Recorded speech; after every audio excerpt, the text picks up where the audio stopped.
Welcome to Beach Variety, a live variety program produced by broadcast production track students in the Department of Film and Electronic Arts at Cal State Long Beach. These shows are produced live entirely by students with a 7-camera switch broadcast with all crew and talent working safely from home. Welcome to the show. I'm Jefferson Denham, and today we have guests ranging from film producers and entrepreneurs to culinary instructors. And up first, we get a behind-the-scenes look at student life during the pandemic, right here on Beach Variety.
Well, good evening, ladies and gentlemen. I'm your host, Jefferson Denham, and welcome to Beach Variety Pick Your Brain, where we gather info on students' lives before and during this COVID environment and see just how it has affected their personal life and their grades. I bet not at all. Not kidding about that. We're going to start off with an interview and then jump on over to our mini game show. Huzzah! So joining me today is a local student from our very own CSULB.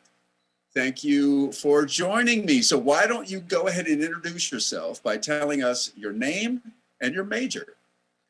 Good afternoon. I am Oscar Sanchez, a CRGU major at CSULB. Awesome. So thanks, man, for joining us and welcome to the show.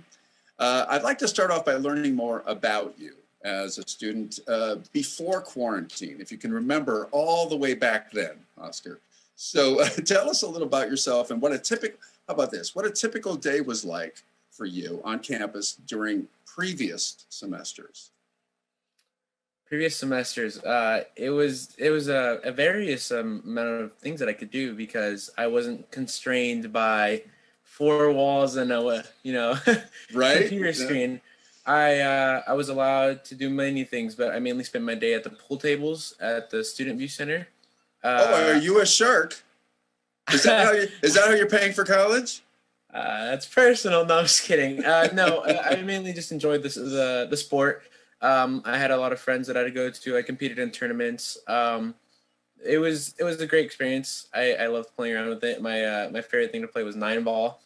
I don't know if you guys have heard of it. I've heard of it, but I'm not someone. You probably come up and say, "So what's this? A pool cue? How about $20?" No, you never did that, I'm sure. No. 9-ball was your specialty. 9-ball was my specialty. Either that or skating around campus, going to the garden that they had, the little Japanese garden in the corner of the campus. It was very beautiful there. Other than that, I'd either sit on the couch in the student view, watch some TV, do some homework. The regular things. Right, but it almost feels so foreign to talk about life like that. So when you were on campus, what were your study habits, again, pre-pandemic, what were your study habits and processes like? I'd spend most of my time on the fifth floor of the CSULB library.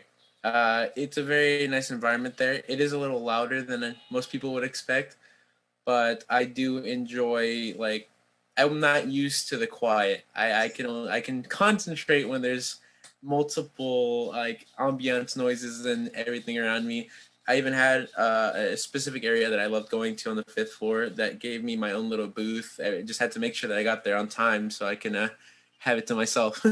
Got it. But the noise did not bother you. You It did liked the not. noise. That's yeah. interesting. All right, It now was- compare that. I'm sorry to interrupt you, but compare that now to what are things like now at home? Is it very quiet? Not with my family. Do you like turn? Oh, okay. I was going to say, do you like turn up crowd noise like they do for NFL practices? Or I anything? do have a lot of background noise now. Now with COVID, I feel like not having the noise is very strange to me. I'll have because I have two monitors. I don't know if you can see in the background.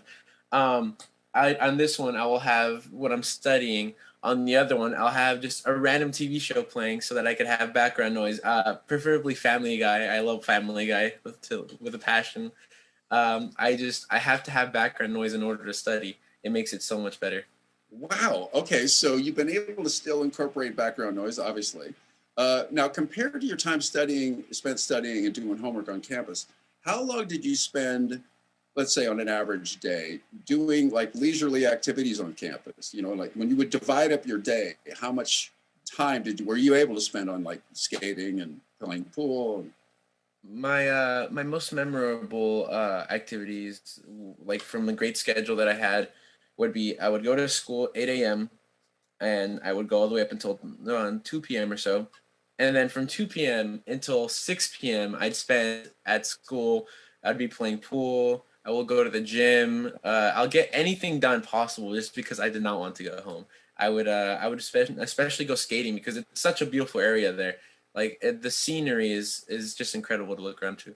You know, and isn't that a big part of being at college anyway, is like being around that environment?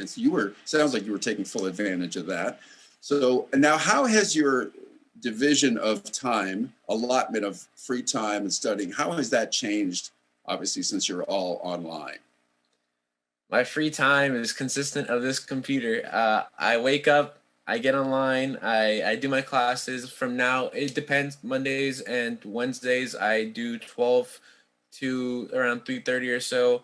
Tuesdays, Thursdays, I do 8 a.m. to also around 3:30. But most of the time afterwards, I stay here. I get no type of movement out of everything. Have actually gained a lot of COVID weight because of not being able to move around 25 pounds or so. But it's definitely a change because I'm used to going outside, going to the gym, skating around. Instead, I'm just laying here all day, just staring at a computer screen. I feel that, man, the COVID, you know how they used to say on TV adds like 10 pounds, COVID's add 15 to 20 for me. Thank you for that inside look on your life and campus life before COVID. And so when we come back, we'll take a leap forward into the present and learn about how life is for Oscar now from home. So we will be right back.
Now that we've looked at it before quarantine, why don't we take a closer look at how things are at home amidst this pandemic with this special at-home interview.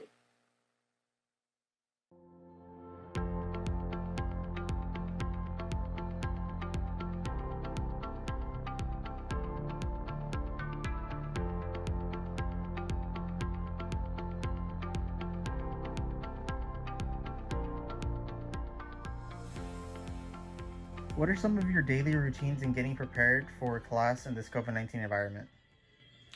I get up, I brush my teeth, I go to the restroom, I wash my hands, I come back, I go on my computer, I do a little bit of work before I start class, and then I get into class.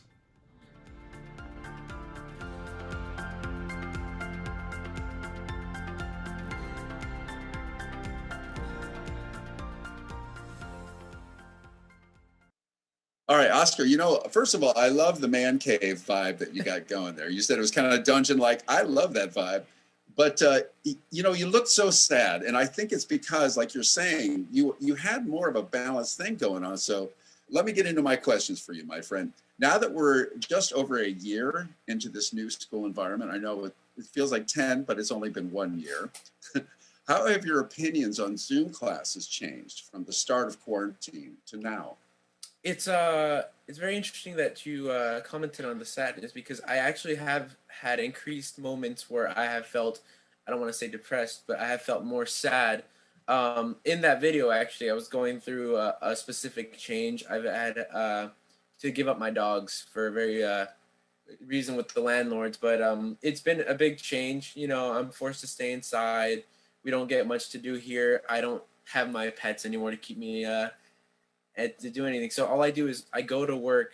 I go to get food for groceries. I feed my sisters. I come here. That's it. That is my day. There's nothing. And Oscar, no, you're doing great. I'm so happy that you mentioned that because so many people are going through that. You know what I mean? And I guess that's a good thing that there's more conversations now about sadness, about mental health. And so that's a big thing that we have to take into account. This is not on my list of things to ask you, but how do you deal with that? I mean, have you found ways to deal with any times when you've been feeling really sad? Do you force yourself out into take a walk or are there anything helping you? Yes, at the time being, while I still had my pets, I would love to walk them. I would love to go out, let them go out. But since I have had to get rid of them, I have forced my way of releasing pent up sadness by just being online on Discord with my friends because at any point they'll always have me laughing. It's always it's always joke after another or rolling off each other's flows. And I have a really close friend who's in the film department. He's always been there for me, helping me out from whatever I need. Wow, that's great advice, by the way. So if you're watching this, make sure you don't isolate. Make sure you stay in contact with your friends and the peeps that love you and support you. Have you received the vaccine yet, my friend? Yes, I have. I want to say last week. I don't remember the exact date. All But right. I received my first dose of Moderna, and I'm set to receive the next dose on April 16th, and I'm ready to get it over with. Yeah, right. Okay, so now could you share, since you got the process going for yourself, how did you get that going? The whole process for you. I'm glad that at the moment I had a job. Now I last week was my last week of working. I haven't had an opportunity to if I wanted to go now they wouldn't let me because I wouldn't be an essential worker. But at that time I worked for a grocery store named Aldi. Have you heard of that? No, what is it? It is a German grocery store. It's very popular in the Middle West, but now growing in Southern California. But because I worked there and I was an essential worker, I was allowed to get this COVID shot before many others were. And I was just glad that, I had the opportunity to do so because I know many people are still waiting to hear back from it or get denied in order to just get a simple shot, which it should be more widespread, but I understand why we can't do it right now. Right. Well, I'm just glad you're right. Anybody who's working in grocery stores, you are heroes. I'm glad you got your first shot. And I think I was just listening today that there's going to be much more available coming up very soon. So yay, you. All right. With recent news, you've probably been watching the news like I have about, Cal State Long Beach opening back up for online on-campus classes. What are your opinions about this? Are you nervous about that? Are you excited about it? I would like to say that I'm excited, But quite frankly, I've been doing so well online. At first, it was a transition. I found it very hard. I got to a point where I was like, maybe I should take a few semesters off because it was so overwhelming having to switch from seeing someone every day saying good morning professor, having those morning conversations before class, to just waking up, going onto a computer, seeing a screen, and it's so distracting. There's many times where I just want to pick up my phone, go through it. I can't tell you enough how many times that I've probably missed a class or so because I've just overslept. I feel like after that first month into the semester, because we did go in last March into just a random pandemic online, everything, we had 2 weeks without class, everything wasn't flowing correctly. Now that the next semester after that was very more uniform in a way, like it was easier to get into the motion of everything. I feel like I was able to, if anything, jump ahead. That first semester, right after the March semester that ended, that had us halfway through, I flourished. I did great. I got put on the principal's honor list because of the grades that I was able to receive. Granted, the classes were a bit easier, but I feel like once that I got the online motion going, I can study more. I have everything at home. Sometimes it's a little silent, which is a little depressing, but Right. I feel like I can get more things done here at home instead of having to travel to the library from the top of the campus down to my next class in 15 minutes, which was also a problem that I had because I had classes so close together. I would have to go from the LA buildings to down by the criminal justice buildings all in 10 minutes just to attempt to make it in time. Would you skate? I would skate. I had my skateboard all 3 years or 2.5 years that I was on campus because I'm giving this to whoever watches advice. It is tough. I see so many students that also have skateboards because or scooters too, even though they're huge metal things. I had to carry so much on me because I felt like I'd be late. I'd have my skateboard in my hand. I'd have my pool cue around my back, my backpack, my gym clothes. I was just carried full set. I was ready for anything. Wow. So you're going to have to then pivot because you're right. It was such a shock when everything just shut down seemingly overnight. And now you're going to have to pivot back. It's going to be a challenge for you and I guess everybody, really. Do you think everything will go back to normal for you when campus opens back up again? I mean, not just for class, but in your social life as well. It is a very difficult topic to go about because I know that we can never have back a regular normal, especially with the boom in COVID babies. I know it's probably not that big of a deal, but there was a lot of COVID babies. I've seen so many things on Instagram with friends having babies. But I feel like in specific countries like Japan, many people wear masks even before the pandemic. I feel like that will become a new normal, sort to say.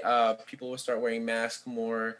It's going to be more of a clothing aesthetic compared to a necessity, but it's still going to be useful for many because at that point, like you're also blocking out pathogens that could be in the air.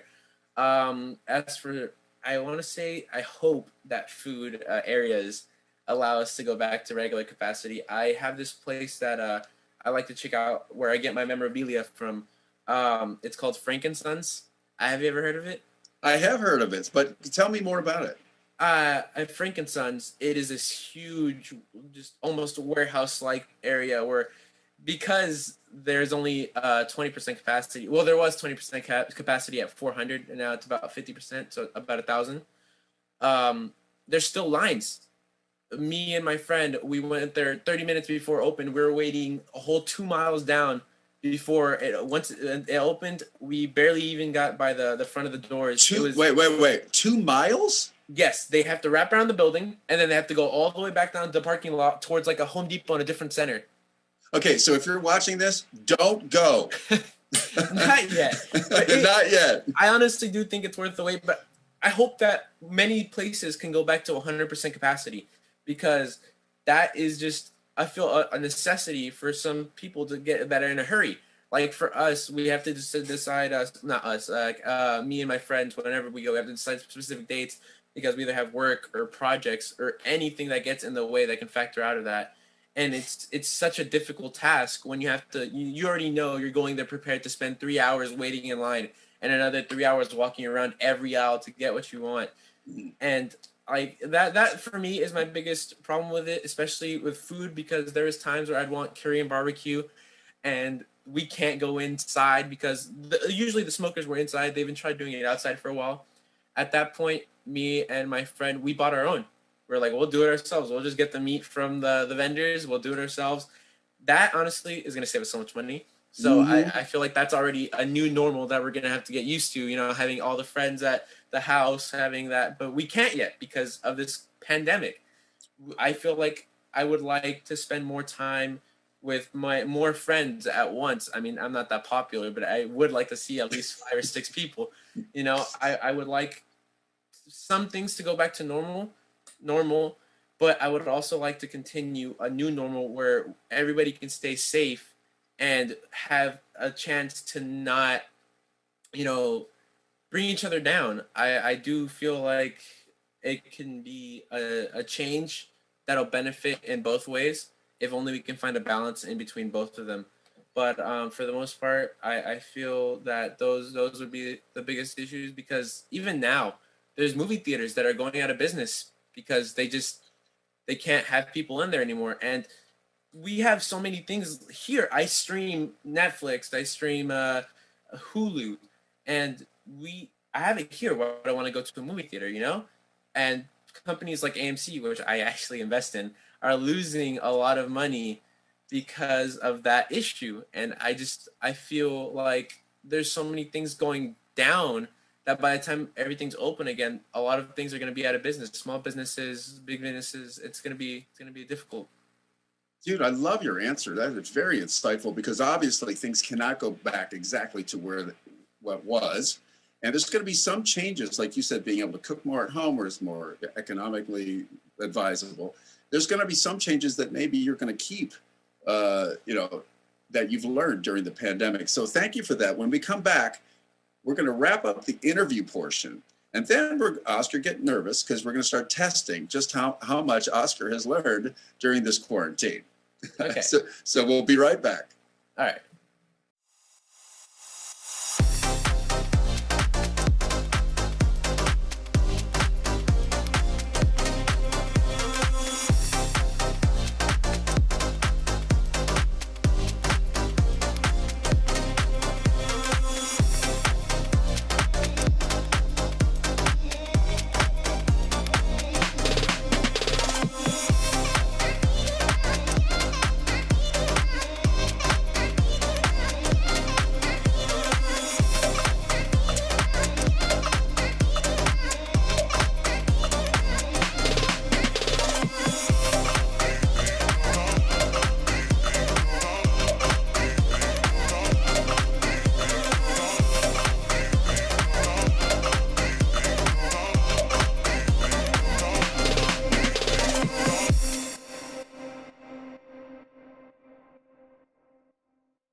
All right, so before we finish up the interview portion of our show, let's take another inside look at some of the activities Oscar has picked up during quarantine.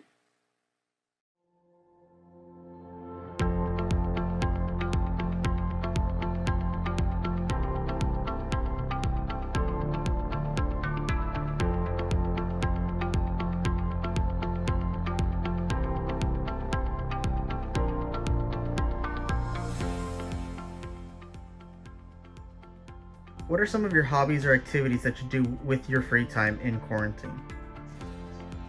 I spend most of my time on my PC. I either watch anime or play games with my friends. I collect various figures and pops alongside a specific type of manga. I read manga. I picked up bass. What else? I also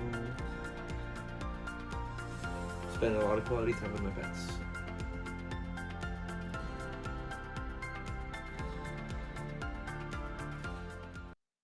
Oh, I love it. All right, so do you feel that, what do you think you're going to continue, or we kind of alluded to this a little bit earlier, Any hobbies that you've picked up during quarantine? Are there some that you're going to keep doing, or are there some that you'll get rid of? What do you think? I'm definitely going to spend more time on my PC with my friends. But what I'm going to quit doing is I'm going to quit being a couch potato. I'm going to go out more, do some gym time, definitely going back to billiards, pool, and start skating again. I would like to go back to places like UCI and just get it all out of my system. Awesome. Now, finally, with positive trends hinting towards the end of the quarantine very soon, yes, please. Is there anything you will miss about the current school environment, or are you done completely with it? Tough question. I will miss some things. I will miss, I will miss that I can have everything here at once. But at the same time, I do want social experience again. I would like to spend more time with people all at once, seeing my friends in person, have dinner with them at school. Right. Amen to that. All right. So that wraps up the interview portion of our show. But Oscar, you're not done. So now we're going to proceed to the game show or test portion of our show. I'll go ahead and explain what this means for you and the audience. Now that we have a better understanding of how Oscar's life in school was before and during the pandemic, we're now going to ask some questions about Oscar's current classes to see just how well he's keeping up with them. He says he's doing good. We'll see. These questions will vary from all your classes, Oscar, and were provided by your fellow classmates. All right, so are you ready? Yes. All right, first question from a classmate. Where's your most embarrassing birthmark? No, that's not in there, but that would be a funny question. All right, so question number one. Subject for this question is Italian language. No judging me, by the way. I'm not in Italian class, so here we go. Ready? Translate this phrase.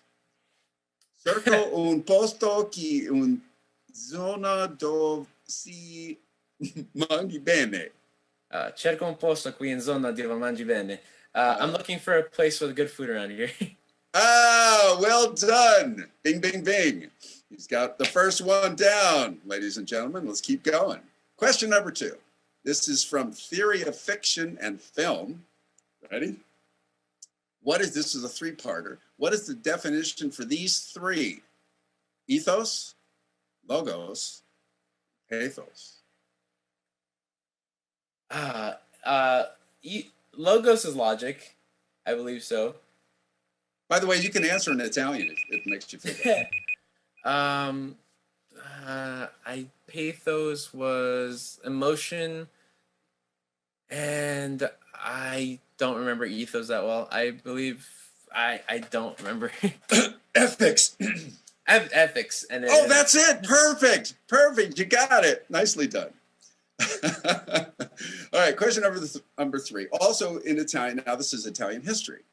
What was the currency used from the years 1861 through 2002?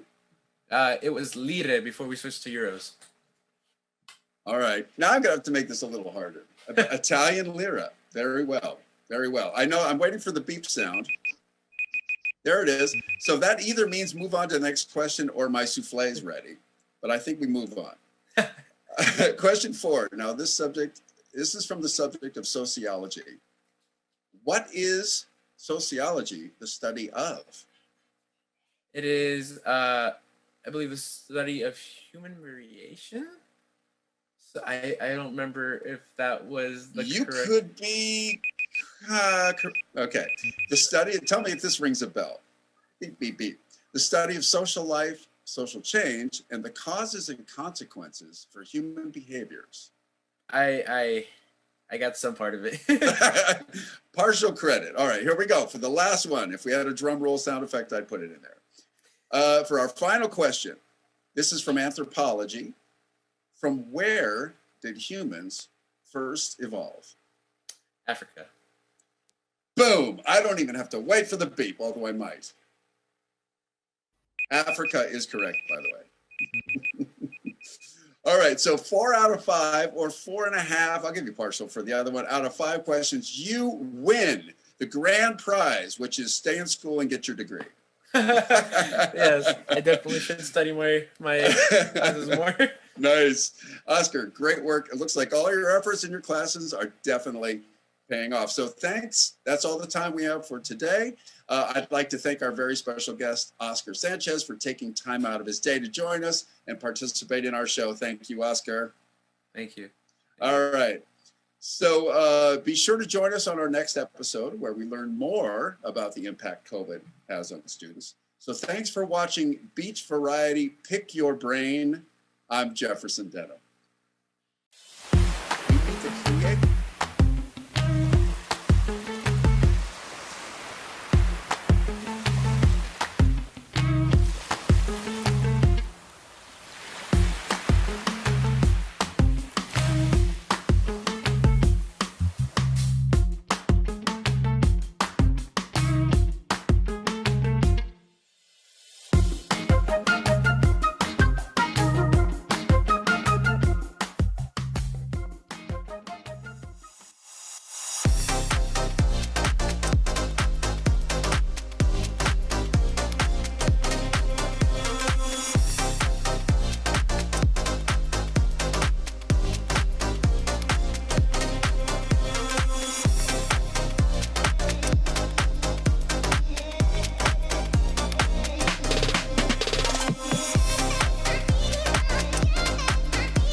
Well, welcome, and thank you for joining us here on Beach Variety Leadership at the Beach.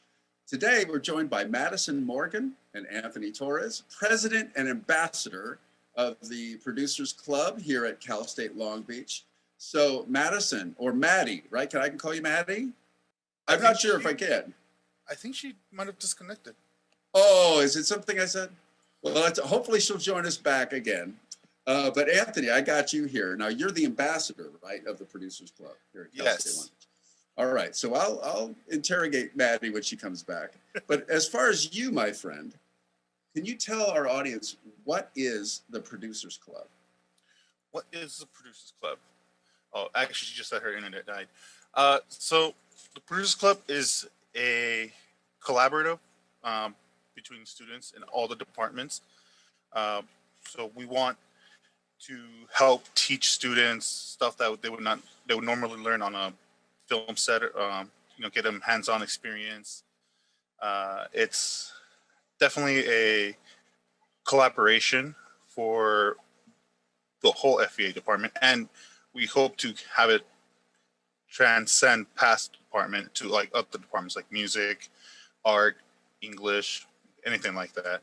Wow, so you want to integrate not just what is going on in your particular field, you want to broaden, yeah, right? That's really cool. All right, well then can you tell us, so what events occur in the Producers Club? What kind of events? Oh, Maddie's back. So some of our events, so we have a variety of guest speakers. We actually just ended with one, an old CSU alum, Nick Hayes. He sells gear for productions and all that. And then, so far we've just been holding workshops. I think Maddie can probably answer that a little bit better. Okay, well then Maddie, I'm glad you came back just in time. So can you elaborate, we talked a little bit about what the Producers Club is, but what are some of the events and stuff that you guys do?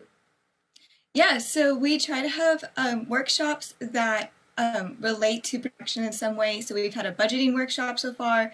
We're planning to do a mock casting call in the future. We've also done some things of scheduling, and we even had a previous workshop where we collabed with AFPA, which is the Animators Club. We also try to bring in a bunch of guest speakers all the time. So we've had somebody who worked on previs for The Mandalorian. We just had a guest speaker like 30 minutes ago, and he was talking about gear rentals and remote production. And then in the future, we're planning to get some people who worked with animation and a producer, and then people who worked for different companies. So our goal is to just kind of allow students to gain more experience, either of hands-on activities or by talking to professionals and asking them questions. I mean, that is just so huge because there's so much, as you both know, there's so much that happens behind the scenes. So to be able to give students like this broad perspective, yay you. Can I just make it a quick observation, by the way? Maddie, you're the president, right? Yes. I'm so glad there's a female president somewhere. So yay. All right, now when we come back, we hear about the inspiration for, as well as future plans for, Producers Club. Stay with us.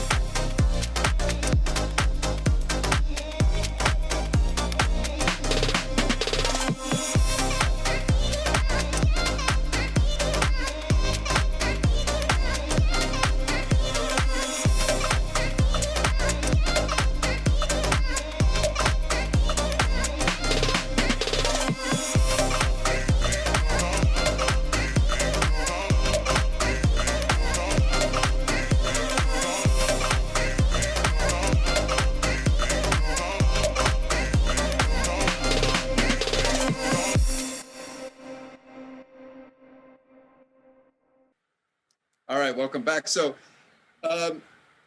wanted to know what inspired, and Maddie, I'll start with you. What inspired the creation of the Producers Club? Well, since more last semester, me and Anthony, we got to know each other in our production management course. And we started talking about how there's not really an outlet right now for producers, but also for like collaborations between the clubs. And so then Anthony started coming up with the idea for the Producers Club and reached out to me later on this semester about me being the president for it. And so then from there, we've been working together to get the club off the ground and to figure out what events we can do in it to better help the students. So Anthony, this was your idea then to integrate it. You were mentioning earlier how it's not just talking amongst yourselves, it's trying to integrate it into all the different parts of the campus. Can you tell me a little bit about that idea, how that works? Yeah. Well, I mean, just back up a little bit. So at my last school, the film department was kind of like, it had some flaws. And so when I got accepted in Long Beach, I thought, okay, no matter what, I'm going to make sure that I do whatever's best for the department, like try to integrate everybody, because it, not just anything.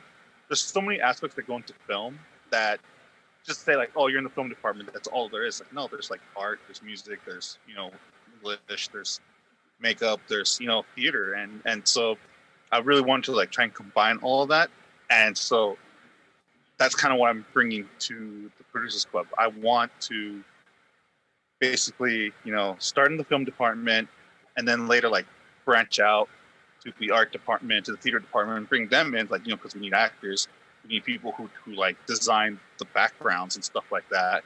And, and then there's the music. So, there's always a score in a movie. Like, I mean, imagine a movie with no music, it's just be quiet. So, and then, so that's what I hope to do with the club, to kind of bring together all these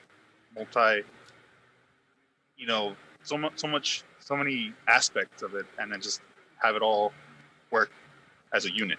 What I love about what you're doing, both of you, but Anthony, especially what you've experienced, like so many of us, hopefully, will look at something and go, hey, this isn't right, or I can make it better. And then you guys brainstormed and found ways to make it even better. And I also love, Anthony, what you're saying, because I think most people don't realize how integrated this business really has to be. It's not an isolated event.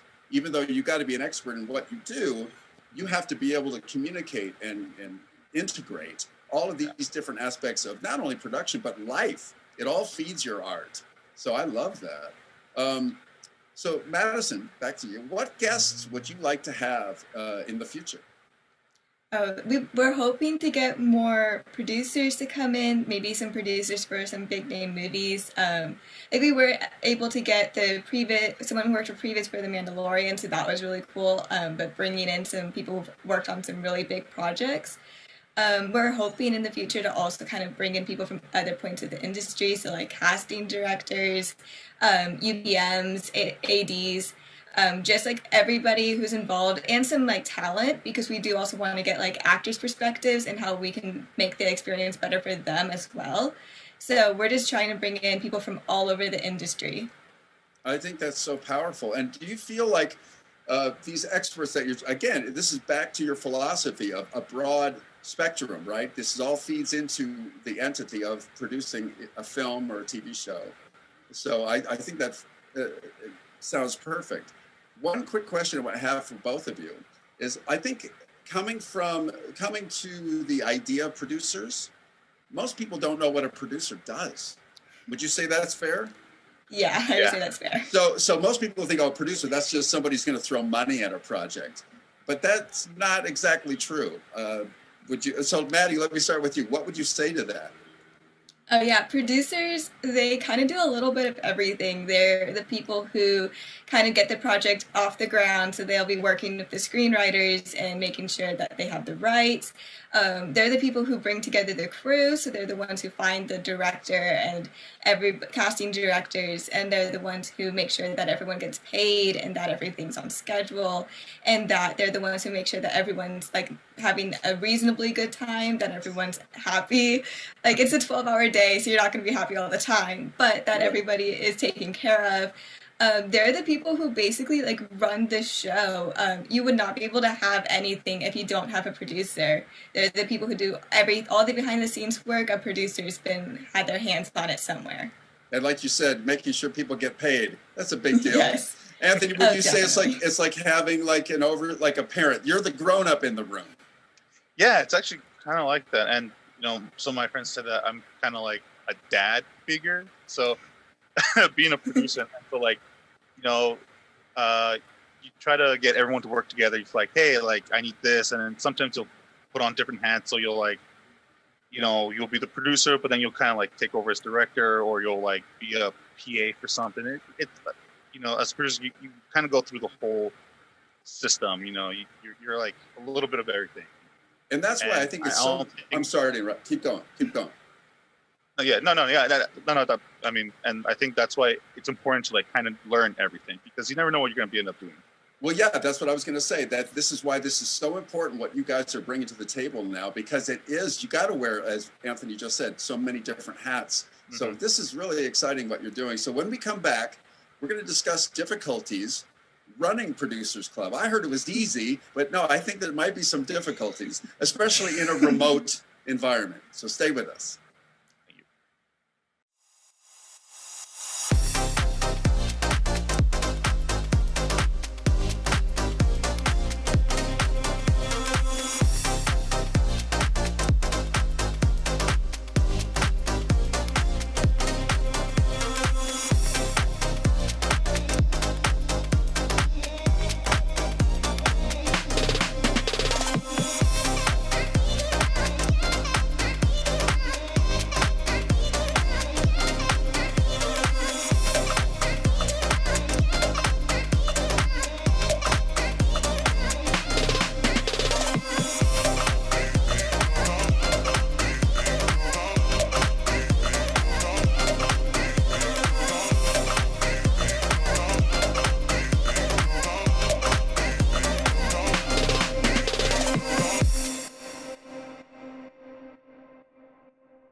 Does the thinking and I do the talking.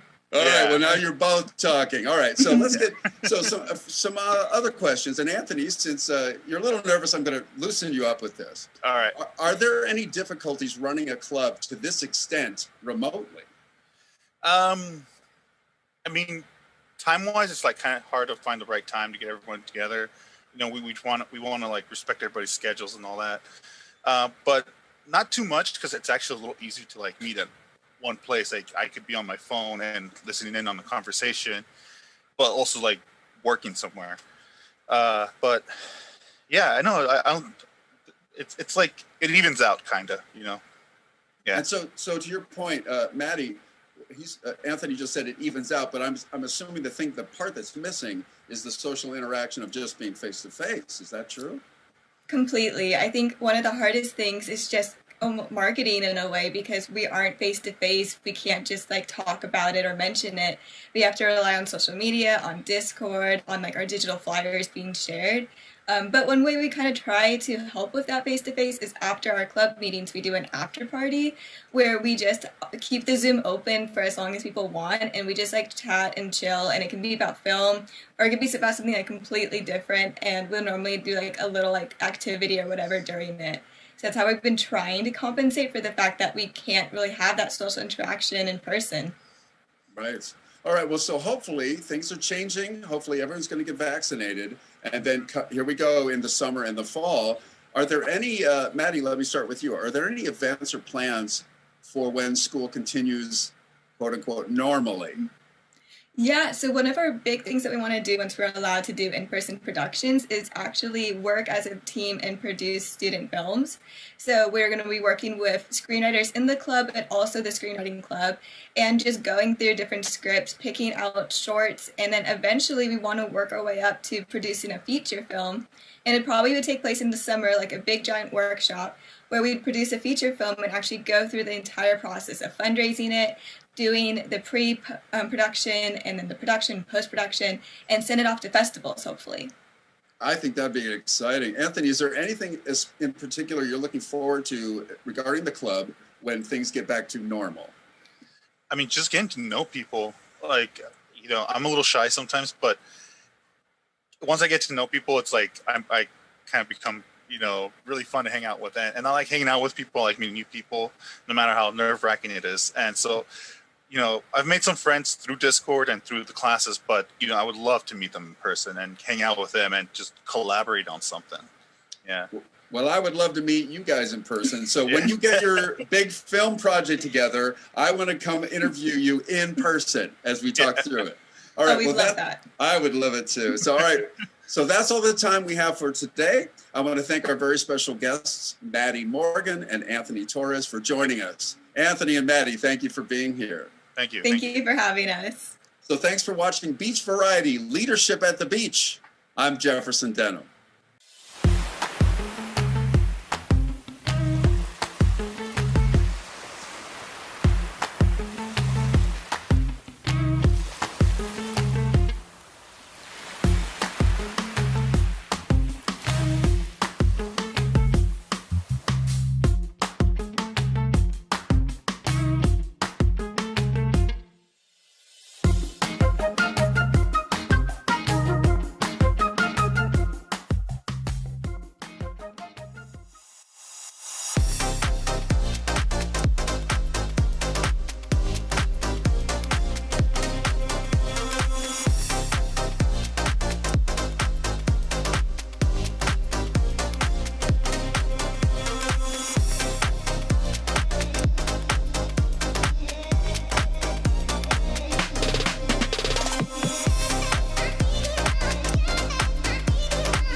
All right, well, glad to have you back with us on Beach Variety, Generation Zoomers. I'm your host, Jefferson Denham. Today, we're joined by our very special guest, entrepreneur and COO Craig Stover. Craig will discuss not only what it's like to be a successful business owner, but also what you can do to get started and be on the right track. So thank you for joining us, Craig. Thank you for having me. So great to have you. So on this show, we like to take our guests and pick their brains to break down how Gen Zers, or as we like to call them, Generation Zoomers, Yes. can be successful in the business world. And I know you're ready for this, right? Oh, most definitely. Oh, and I can't wait to hear what you're going to share with us. So, all right, first question. You're an entrepreneur and COO with over 20 years and 4 businesses under your belt. Yes. Overachiever. No, I'm kidding. That's so inspiring. So tell us a little about that. Give us who are you, my friend? Tell us your story. Well, yeah, I grew up in LA, in Inglewood. I was happy enough. I lived on La Brea, if you guys know LA. And on my side of the street, you went to Inglewood. The other side of the street, you went to Westchester, right? So I wanted to go to Westchester, but I got a chance to go to Inglewood, where we became one of the best basketball teams. We were #1 team in the nation in 1980, and we had about 4 pros on that team. And because of that, it opened so many doors in basketball, taught me so many things. I've been on regular teams and I've been on championship teams. And early on in life, I learned how to be a champion and how to win. And that makes a big difference because you can transfer that into winning in life and winning in business. So at that early age, after I did that, I played there, and then I went on to Pepperdine University, where I always wanted my own business as a kid. I was the salesman. One of my good friends was the designer, and I sold it. He made it, and I sold it. And so I always wanted to own my own business. So when I was thinking about my education, I wanted to go to Pepperdine because at that time, Pepperdine was the #1 business college in the country. And I was taught by one of my professors taught me about marketing. And the key to marketing was making people fall more in love with your product than their money. Well, also, would you say you as the salesperson, they got to fall in love with you a little bit too. Yeah. They got to know you, like you, and trust you. Yeah, right. The keys to sell is know you, like you, trust you. Right. What I love about what you're sharing too is like from your basketball days, you learned how to be, in the championship teams and the not so championship teams, the highs and lows, right? And we were talking before we started recording here about the long game, looking at the long haul and how versus just the quick win, you were in it, to win it for the long haul, right? For the long haul, yeah. And I think I developed, in the most important part of sales or anything like this is goal-oriented, right? I wanted to be a high school All-American in high school. So I had to get your name in the paper in LA Times, you had to score 20 points, right? So what I thought more was 3 baskets a quarter. If I can score 3 baskets a quarter, that would give me 6 points a quarter times 4. That gave me 24, which is allow me to have my name in the paper and be recruited to be a high school All-American. So I use that as goal setting early, and I still use it to this day. For our audience and for me too, I told you when we started, I was going to learn a lot. But do you feel like that's a big thing about goal setting is you got to make it don't get so freaked out by the mountain. Do bite-sized chunks, and then you'll get there. Right. Yeah. And make attainable goals. Attainable goals. Right. If it's, if your goal is to get a car, or is your goal to get a house, or your goal is to reach $1 million by this age, make small goals for yourself so they make them easily achieved. Now, do you use like vision? What is my son or daughter? They call it like vision casting, or like a board where you put up your goal and then you check them off, or how do you keep track of? Most definitely. I write them down. And there was a movie years ago called The War Room. And inside the War Room, you would put up pictures and write down your goals. So you looked at them every day, and you looked at them every day so you can achieve those goals each and every day. So every time you achieve one, you chop that off, and then you set more goals. So because we can get distracted. Right. Exactly. And so this keeps bringing us back to, remember, you want to make $1 million right.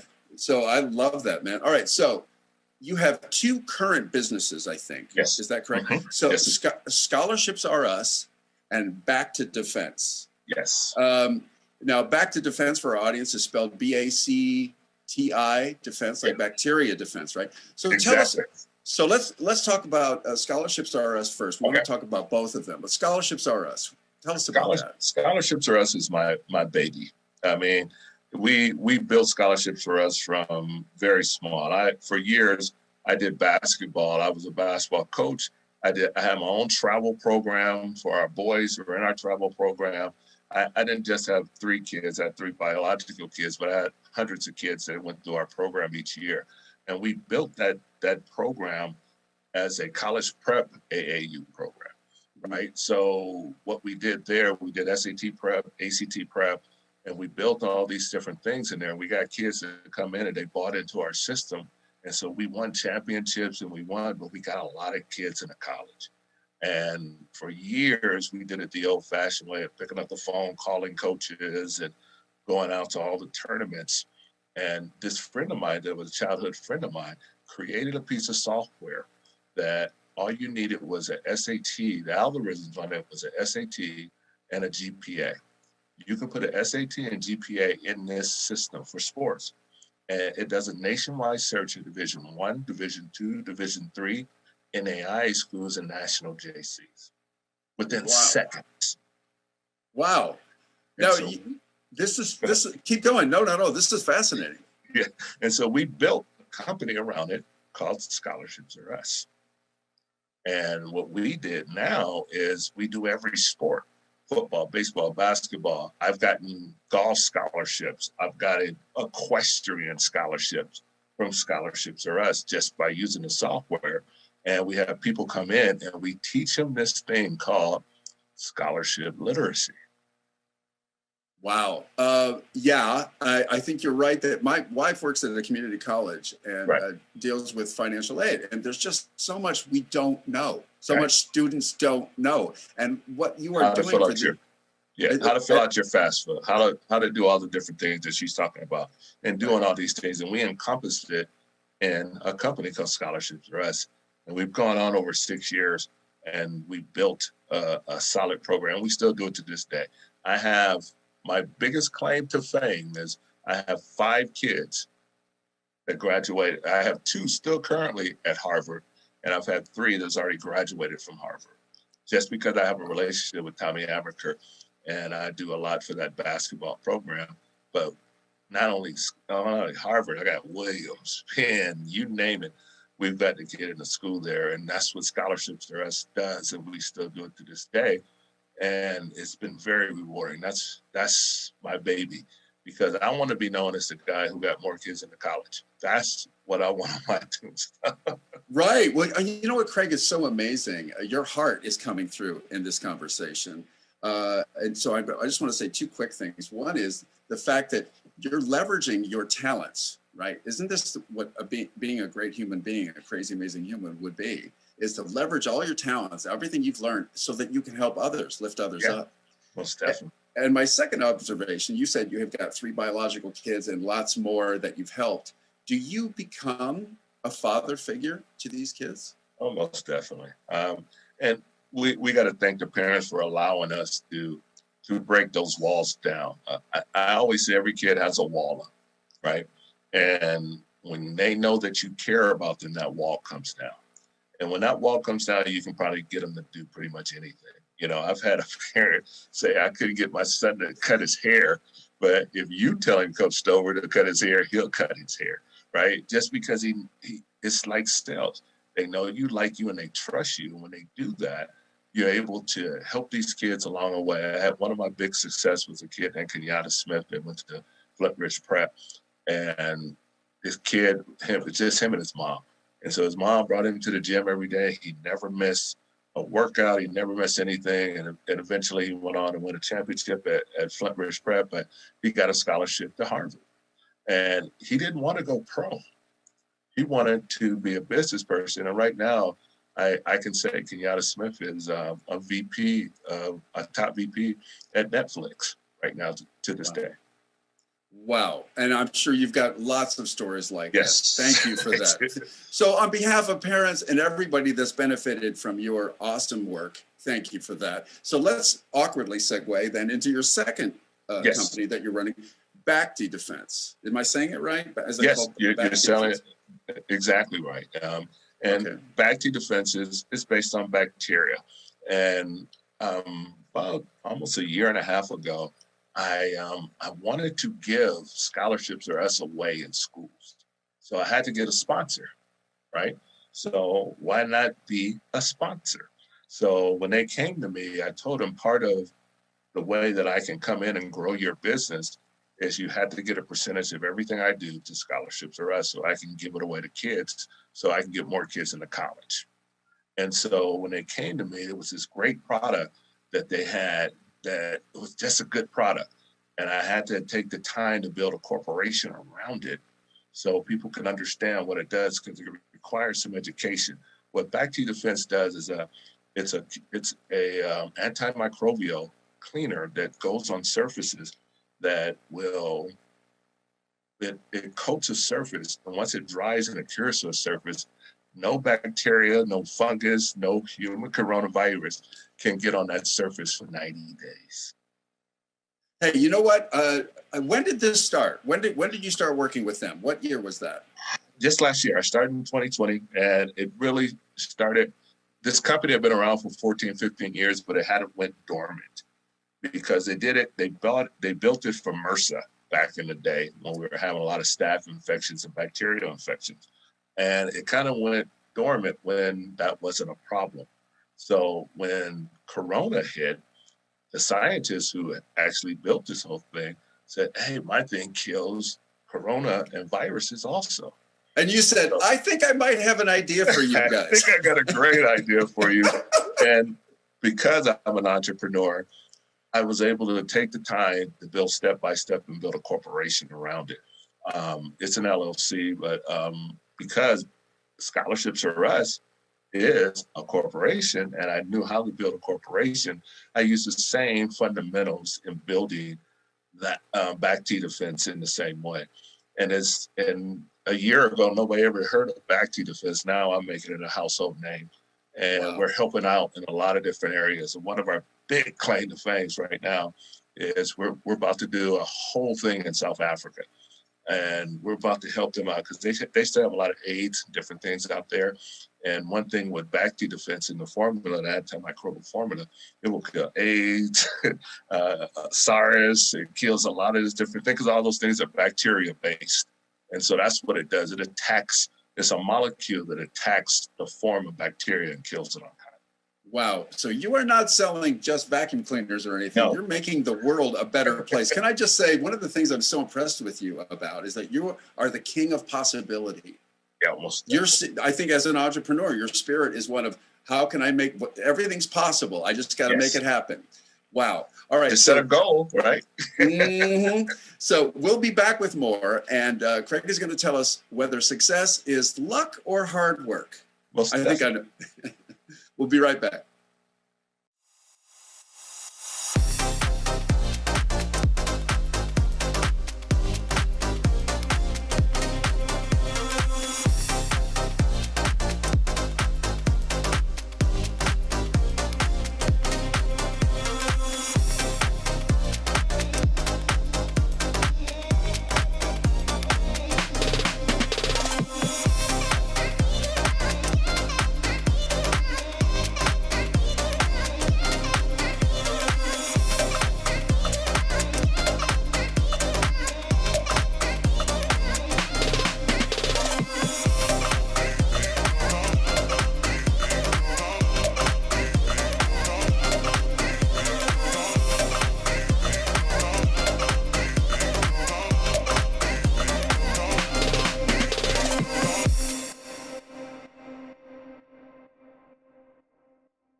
My first question for you is, being successful at such a young age, really, as Generation Z, about luck or hard work and determination, or both? I don't believe in luck. I think you create your own destiny, and hard work pays off. When hard work stops paying off, stop doing it. Wait, stop. Say that again. I said, when hard work stops paying off, stop doing it. Okay, you know what? Hard work pays off. Can you unpack that a little bit? Because some people think, oh, I want to be maybe it's something really pie in the sky. Right. And but I'm working my butt off, but the universe is not aligning with me. Right. Would you say then to pivot and reassess, okay, what are your gifts, or what kind of advice might you give to something like that? Well, I would say, just like any job or anything, your hard work, you put it in just like a day's work. Put in 8 hours. Don't cheat yourself. I used to tell kids on the basketball court, I give you an equation is D1 guys do every quarter. They don't take a play off, right? Here, it's the same thing in business. You can't take days off if you want to reach that goal. So you have the goal set, but you can't take days off. That's what I mean by hard work really pays off if you just put your heart and soul into it. But you got to have a reason to do that. You got to find that goal to what makes you happy. Kind of like you were saying, sports wasn't your thing. So you just dug in and you wanted to be in entertainment, but you went in and put your heart and soul into it. And that's how you got success out of it. And the student that you mentioned too, that it was a great basketball player, but decided, no, I want to be in business. And now he's at Netflix. Yeah. That people could, wrongly, let's say, give advice saying, hey, you're a great basketball player. Don't go to Netflix. Don't go into business. Right. But their heart, you're coaching these guys and gals, and so you're looking beyond, let's say, maybe the glamour choice. Is that fair to say? Yeah, most definitely. And the one thing I've always told my kids, your body only has so many miles on it. Right. So I feel that, my friend. Yes. let's prepare for the future. Like I went back and said, like with school and college, hey, let's not about 4 years. It's about 40. How do we do that? One reason I chose people ask, why did we choose UCLA? And it wasn't the coaching, it wasn't the basketball, which really had a great deal to do with it. But I chose a guy named Kenny Donaldson that showed me how my son can graduate in 3 years by going to summer school, and then he can be in the master's program by the time he finished on their dime. Right. Wow. So those are the long game. Yeah. I love that. Okay. So the struggles can you tell us some of the struggles of entrepreneurship? Because it's not all glamorous. It's hard. Like you said, it's hard work. So you have good days and bad days. And in sales, you have days that will slow down and there'll be no sales. And there's days that you will have a lot of sales. I pivoted to hurdles, right? When you hit a hurdle in life, you have to fight to get over that hurdle. If you go around that hurdle, you'll go around the rest of your life. But if you fight to get over that hurdle, now you know how to get to that next hurdle and go over the next one and go over the next one. So that's the difference in good days and bad days, right? When that hurdle comes, and it will come, I always thought, God, I'm being business and I'm going to be in the black as soon as I get in business. No. You really need to get in the red before you get in the black, because you learn so much along the way that helps you get over those hurdles so you can be successful. What a powerful statement. Like if you go around, you're going to go around the rest of your life. That's going to stick with me, and probably our audience too. So with your team, you must believe in competition, right? I mean, you can't be an entrepreneur without understanding competition. You'd say competition is a good thing, right? It's a great thing. It's a great thing. As we get a lot of different products in a lot of different marketplaces, and one thing we do is we do s'mores reports on everything, everybody and all our competition, so we know exactly what our competition is doing, so we can make sure that we can do it a little better. But one thing I resort back to sports again is instead of me concentrating on the competition needs to look at me and how successful I am. I'm going to run you over. You better get on this train, because otherwise this train is going to run you over. All right. So you better concentrate on what we're doing. And it's good to have competition now, so it can drive you and help you go. You know what I love too about what you're saying, like in the sports lessons that you've learned, is some days you're just going to lose. And what do you do with that? You get back up and you learn from it and you keep going. I think a lot of people feel so devastated, right. by any sort of setback. So as you said, there are good days and bad days with what you do. How do you I think you alluded to this, but how do you personally keep pushing and make it around these, not around, through these difficult days? Most definitely, most definitely. And it's really about planning, preparation, understanding your marketplace, understanding the percentages of your marketplace. And I give you a great one. We're back to defense. We more or less are going for a certain goal, but what we wanted, this is $1 billion industry. We just want 1%.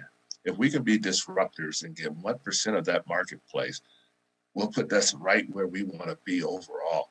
Now we can go after 2% of that marketplace and 5% of that marketplace, and that will make us financially secure, because it's about building for the future. I want to build generational money, right? Not just make money, but build generational money for my kids' kids. That's what drives me and pushes me every day. I want to build something for my kids' kids down the line. Would you say then, for you personally, and then for anybody who's listening to us, like we had mentioned like making those step-by-step goals, right? And then you had mentioned how, focusing, writing down and having a focus towards, whatever that particular goal is on the micro level, but on the macro level, what keeps you focused, you're saying, is what you're doing in a broader perspective for your family, for like longevity, right? Yeah. And it's just that too, helping other kids so they can come back and do what we did. And I think that's the way we build better generations. Building a legacy, really.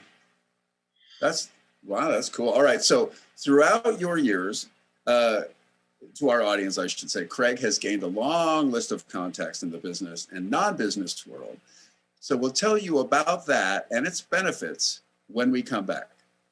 Other people are stepping in space. There's going to be competition, but that's what we're good at. That's what the athlete in all of us is coming out. Because when I saw that and my guy told me it was on Good, I said, cool, now we're on Good Morning America, right? And my process thinking is, there's somebody else using the technology. Yeah. It creates a psychological. So it creates a psychological thing that, okay, impact. but we do it better.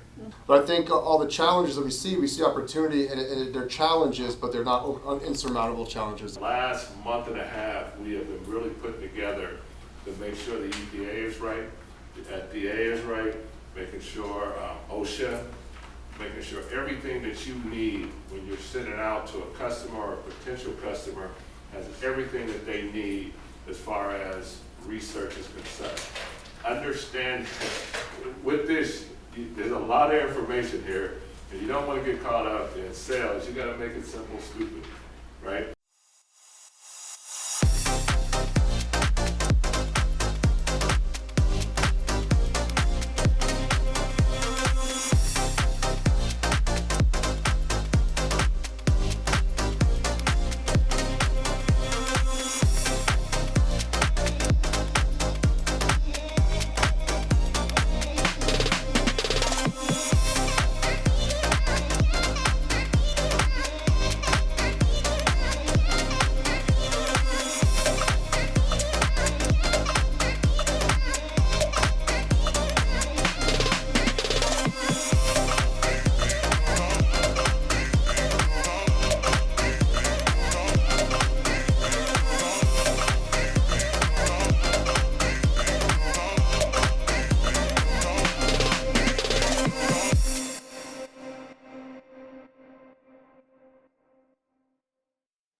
Welcome back. So, when we saw that package before the break, Craig, and your folks were talking in a room, I remember when we used to be able to get together. How has COVID hit you or impacted your business? It's impacted it pretty, for our scholarship stuff. It really helps a lot for these kids who can't be seen by different universities because coaches can't come anymore and different things. So it expanded that. I think I do more Zoom meetings than I've ever did any personal meetings before. Just today alone, I think I'm on my third or fourth Zoom meeting, and the communications and using our technology to get out to the masses. I think it really it's helped a lot because now we can get more people in rooms and get more people together than it would be. But I do miss the old-fashioned way of going and meeting you face to face and selling you and seeing a reflection in your face and all these different things that we use to close you as far as sales and entrepreneurship. But we are making that adjustment with the great technology at our fingertips. Being able to adjust and, be creative on the fly, I think that's huge. All right, so you have obviously a lot of contacts and resources. Sure. Is it possible, I think I know the answer to this, but is it possible to run a successful business solo without having lots of resources for assistance? Not these days. It's more about partnerships, right? And more partnerships and open up where you can have teams together. I couldn't do anything without, to do it one-on-one, you will wear yourself down, but having a team and having a team process and bringing other people together and knowing all your contacts over the years, a lot of my contacts to this day is because I knew a coach when I was coaching him at travel ball, and we created a relationship. Like I'm talking about Tommy Amaker at Harvard, we still have a great relationship, and we talk to this day, and we have a common goal in mind is to help young people, get a good education. And our goal as scholarships is that they don't have a student loans chasing them for the first 20 years of their lives, right?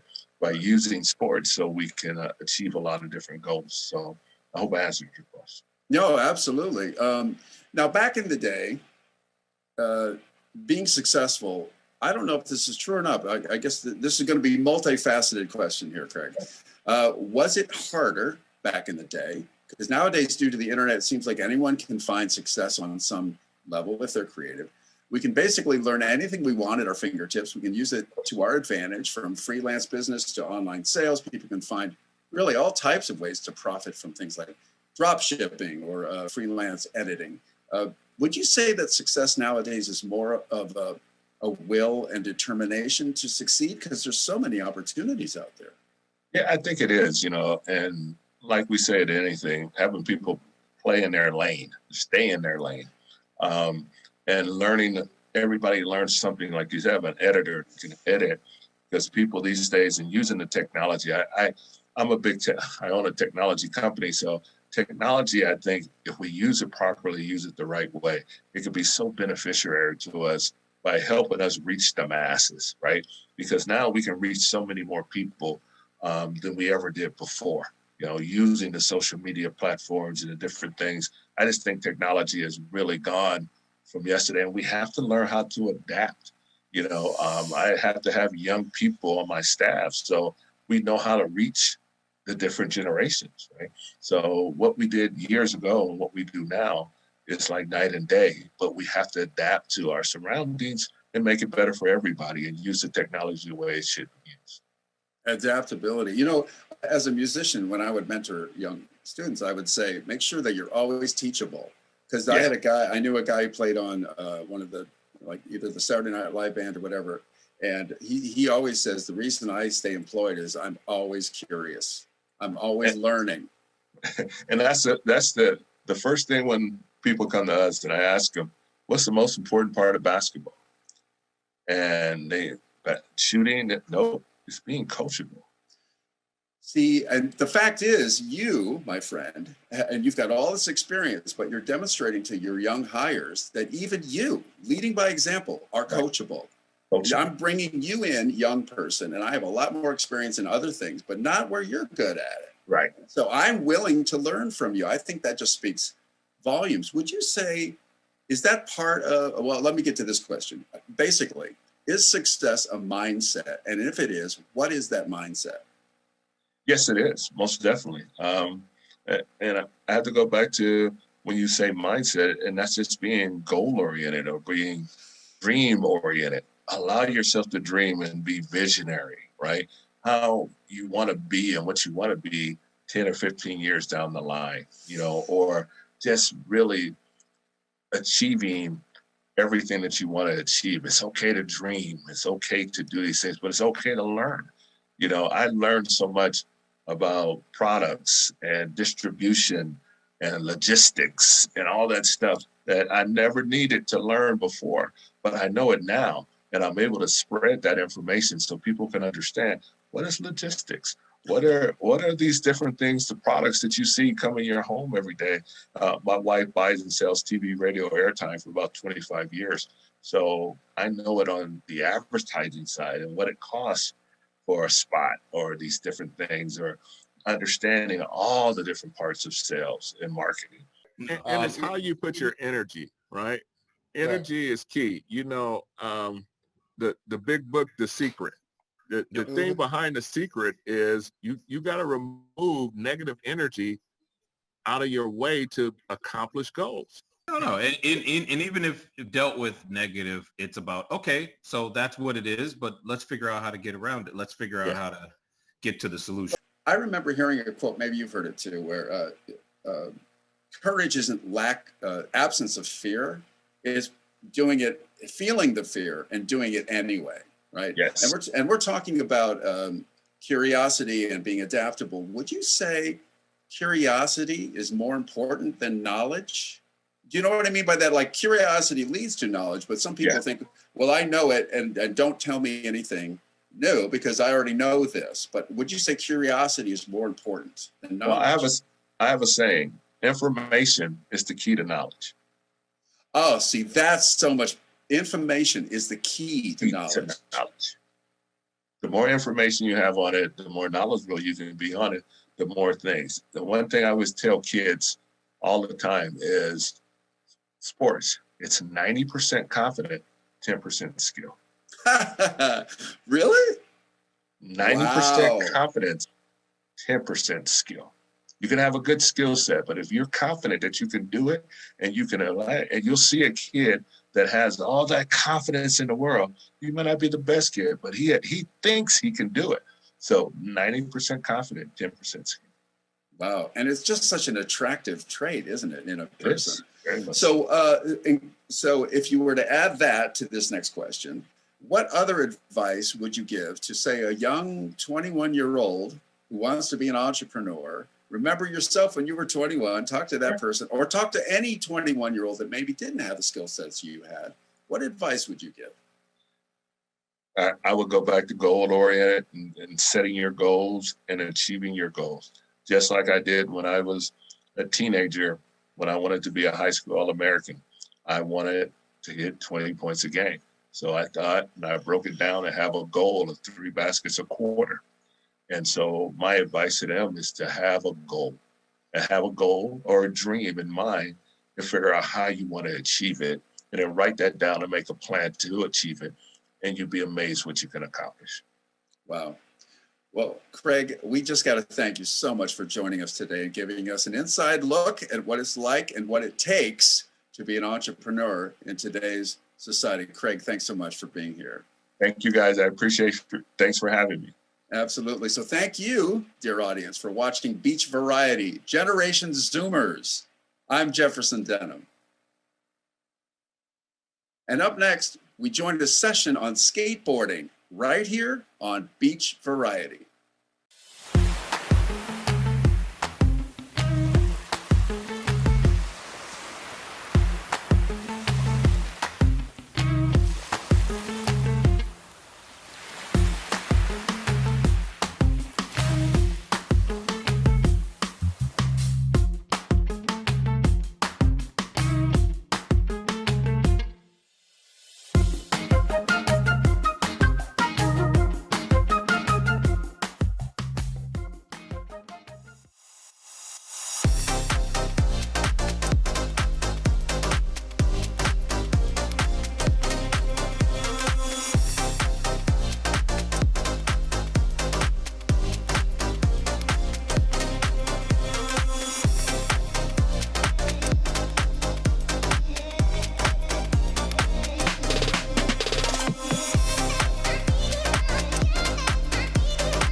So hello and welcome to Beach Variety Session-Skateboarding. On this episode, we take an in-depth look at Los Angeles skateboarding culture, how its ideology impacts the youth, the young peeps. So joining us today is Juan Oliva, a longtime skateboarder and an active member in the skating community. Thanks for joining us, Juan. Glad to have you with us. Thank you for having me here. Absolutely. So before we get started, you and I were talking right before recording began, because people are going to be so intrigued with you. They want to see you in action. So how can people see your magic? Well, I don't have too many platforms right now, but my main two are going to be on Instagram, which is at Hairline City, as well as I promote a lot of my music on SoundCloud, which is also at Hairline City. All right. So make a note of that, dear listeners. Okay. So first question. Tell me about you. What is your story? And what was your first introduction to skateboarding? Well, let's start. I was born and raised in Mid-City, Los Angeles, California, and the skate scene there isn't too big in Mid-City. I feel like a lot of people, well, even me, I started off playing sports. Like we play a lot of baseball, basketball, football all year round. But my sister's godbrother would come around and he'd always have his board. And I was probably about like 11 or 12. So, you know, I'm very competitive and I see this as a new challenge. You know, it was a new challenge for me. It was something that, you know, I saw, I was very intrigued by, you know, how he's able to do tricks with the board and how he was able to, have his own identity in a sense. I could see that, you know, I can identify with that, you know, and because as a player, there's so many people who are in the sports industry itself, so you have to stand out. And I feel like his approach to skating is what, you know, intrigued me, how much passion he had for it. So he actually ended up getting me a board on my like 13th or 14th birthday, and I started just skating every day from there. Like I couldn't roll, I couldn't do anything. It was very difficult and so annoying, and you get frustrated and it was not something that at first I was super happy about, but the challenge is what excited me. I feel like a lot of people look at it like that as well. And so I have a quick question about that. So do you feel like for anybody who's interested in especially if you're younger, starting, it helps to be athletic, right? Or to be a part of sports in some way that plays into it, right? Correct. I would say someone who's very, you know, agile, athletic, has good, like hand and foot and eye coordination, or any just, you know, good footwork. It helps. Like growing up, a lot of my friends who were really good at skating also played soccer. So they had that, you know, footwork and the comfortability of maneuvering with their feet, you know, in any sense of, you know, of the skateboarding way because of their roots with soccer. Right. Okay. Now I have a question for you. So you got your first board at 13, you said, right? Yeah. What was your first big wipeout? Oh man, it has to be this one time, and I feel like with skating, there's many different approaches to it. You don't have to just be skating ramps. You know, you can skate rails, you can skate curbs, all different things. So one aspect of it that I didn't really comprehend was going down hills, and people are really good at that. And so I'm just thinking like, you know, they just go down. It's simple, you know, but by the time I'm on my friend's birthday and we're all going down the hill. They have bikes, scooters, but I'm the only one with the skateboard. So I'm just following and I'm going down. I'm like, okay, I'm picking up a lot of speed. My legs are not like, you know, ready for this at all. And I started getting what we call like speed wobbles. And that's when your trucks, the velocity and how intense the force is that's pulling you down, you almost lose balance. And my truck started to wobble. And in my brain, I'm like, jump off, like, you know, and that was the worst mistake of my life. And I just jumped, hit the ground. All the momentum took me and I just scraped all of my elbow. I still have a scar. Do you? Yeah, I still have too many layers right now, but I would show you. It's like, it was like all along my elbow right here, down to my elbow. And it was like, you know, when you like hit asphalt so hard, it burns and like welts. Like it was just so bad. Like, it was very bad. Like, oh man. Yeah. But I mean, that's what you come to appreciate as well. It's like, you know, the fact that when you do roll away, it's just, you know, the greatest feeling to know you got away safely. Do you feel like do you wear pads and stuff? No, I never wore pads, but I probably should. I probably should. Well, let me ask you this, because you had mentioned that, there's different ways to skate, different places to skate. What are some of your favorite spots at the moment, if you prefer street skating or we're going to a designated skate park, stuff like that? Yeah, so a lot of the footage that Trent has is some of my favorite places to go, but I would say overall, we used to go to Echo Park a lot, because Echo Park has such a great scene with skating and the culture of just, the youth and people socializing. And that's like where we would go to chill and just cruise around. But if we're really looking for something to, challenge ourselves with, we'd go and look for schools, like a lot of schools in Los Feliz, Hollywood area, even towards the beach in Santa Monica. There's a lot of good schools, and the playground itself is where we would hang out and like skate tables and, challenge yourself. And then let's say like on a nice weekend, we'd love to like go to downtown LA, because there's not so much foot traffic right now, especially because of COVID, and it's so open. And, we do deal a lot with, security and businesses, because, laws and how corporations don't want to be sued and stuff. So it's a bit annoying to like, sometimes you go and you'll stay at a spot all day and you just have so much fun. And then some days we'll go to one spot, get kicked out, another spot, get kicked out, another spot, get kicked out. And it just, it's annoying, but like, it's all a part of it's all a part of the culture that we appreciate. It's right. Without the good, there's no bad. Without the bad, there's no good. It's so just what it is. And there's the good side, I guess you could say, of COVID, is that less people are out and about, so you can get more spots. That's kind of cool, right? Right. So, it's very right. So now we have a package from Mineral Wells at Griffith Park, where you were caught up with you and your friends to capture some footage of this legendary local place to skate. Yeah, I forgot to mention Griffith, but that's definitely one of our favorite places. Just go and kick back, and you hang out in the grass with your friends, playing music, and then some of your friends are throwing down, and you go out there, and it's just a really great experience. Well, yeah, your competitive side kicks in, right? So let's watch a little bit. Let's watch a little bit of this.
Skateboarding is accepting your failures, because that is a failure. You didn't make the trick. So as much as it could bring you to a halt or like impede you from getting where you want to go, that's what we feed off of. Like, nah, you're not stopping us. We're going to land this trick. Like, I'm going to go until something breaks in my body. It's like, that's how intense it gets. Cause it's like, that's the competitive nature that I was saying.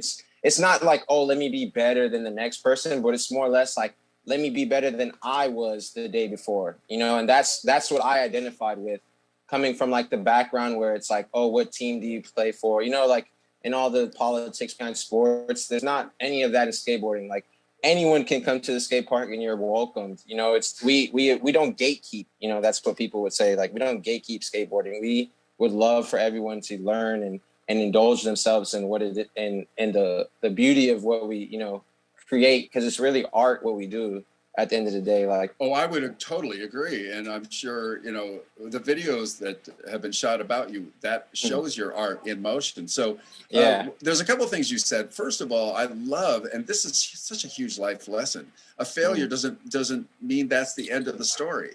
That's just a part of the process, right? What an amazing life lesson for everyone. And then secondly, you said, as we were watching that, your brother is in there. Yeah.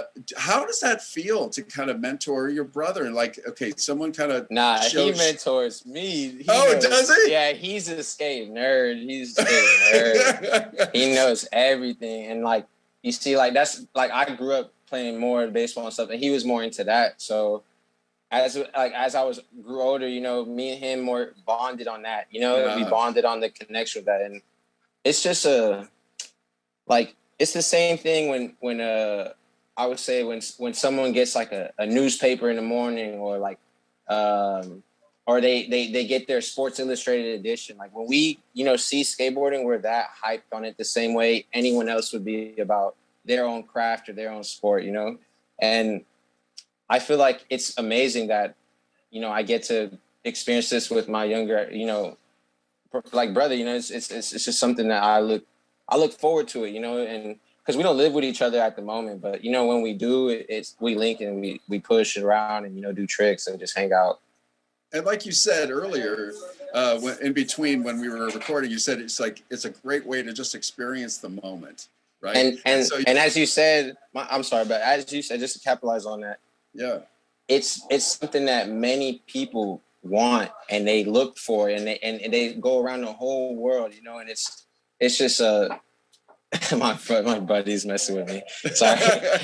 But it's just something that we actually, you know, we take the time and understand, because it was not something that was, and I feel like what I want to emphasize too for a lot of people to understand is, like, as big as skateboarding is now, we were not accepted back in the day, you know, like like if you walk into a store and you had a skateboard, you're automatically being followed by something, like, you know, we would be alienated because of that. And that's why I say, like, we don't gatekeep, because we want it to grow. We want people to understand the beauty behind all this. And that's overall full circle. What I'm trying to say is, like, within all that is what pushes us to be in the moment. Because if you're not focused, you're going to eat the worst, you know, slam ever. You know, you have to, like, when I'm approaching something, you know, and like, I'm not saying like I'm, you know, pro level status, but I do have, you know, some swag with what I do. So I approach it, every trick that I'm like really trying to learn, you have to breathe. You literally have to breathe and just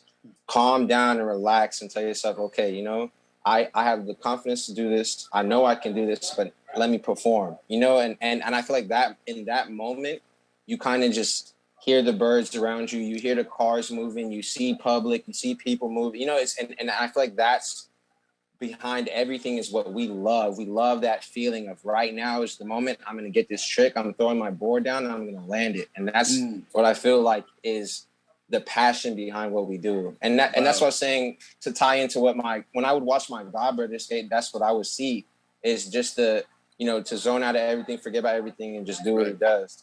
And you know what you were alluding to too, is that there's community involved. So when we come back, our guest, Juan Oliva, will give us his take on current state of skateboarding communities. So stay tuned. We'll be right back.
welcome back, by the way, everybody. So, I could talk to Juan all day, so but I'm going to try to stay focused, Juan, and I'm going to ask you this question. LA is known for having a rich history when it comes to skateboarding. So what are some of your all-time favorite skaters? Do you have some? Oh, yeah, for sure. Am I in the camera? I'm sorry. I just want to make sure. Yeah. Yeah, it's good? Okay. That's good. I would say, well, I mean, I love skaters from all over the world. Like, I can't just say I have one favorite specifically, but I would say if I did have a list, I would put Mark Gonzalez at the top. And he is a skater who he pretty much did like not a lot of tricks first, but he skated a lot of spots first. He skated the first handrail. Like so he is from what information I'm trying to say is like, he's day one. He's a day one type of like someone who I watched. And if anyone's interested, you can look up Blind Skateboarding Video Days. And he, in that video, they use, I'm so sorry. Who played Willy Wonka in the original, the first one? Oh, Gene Wilder. Yes. So I have a bunch of useless information just floating around there. No. So what they do is in the intro, they put a Gene Wilder clip where he says, "We are the music makers and we are the dream." I love that quote. It's like one of my favorite quotes. Yeah. And I'm a huge Willy Wonka fan because I believe but I entertain a lot of the conspiracy theories of how calculated all of his maneuvers were. So when I saw that, I was like, oh, so he's tapped into stuff that I like as well, you know?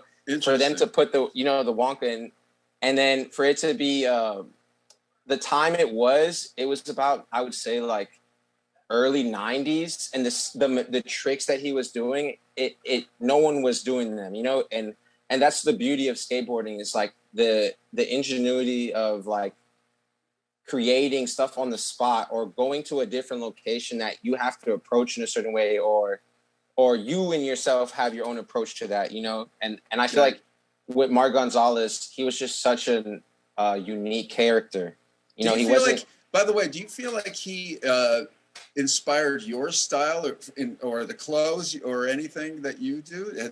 I wouldn't say he inspired my style or clothes, but he definitely inspired my approach to having a good, he definitely helped me with my approach to how I view skating, you know, because what for example, let me go into a little like side tangent. He has an interview where he's like, I literally didn't want to come and do this. Like, he tells the guy interviewing, I didn't want to do this. They made me, you know? And it's like, as a skater, you don't make much money, so you have to do what you got to do, you know? And he's like, you know, like, I feel like it takes away from the skating, because he's like, if I had my way with it, I wouldn't film it. I wouldn't document it. I would just skate. And I feel like that approach to it, you know, like, as you're hearing that, you know, I felt the same way. I'm like, wow, like, you know, that's an interesting way to look at it, because a lot of times I want people to see my tricks. I want people to see, you know, how, you know, what I'm doing out there. But the approach to skateboarding, having the perspective that this is for me, and the moment, as what I was saying, full circle, is like, is what gives us the love and passion to wake up every day and want to do it, you know?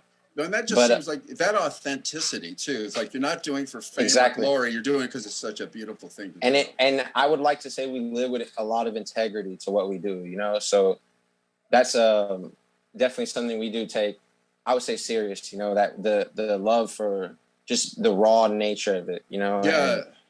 But I would say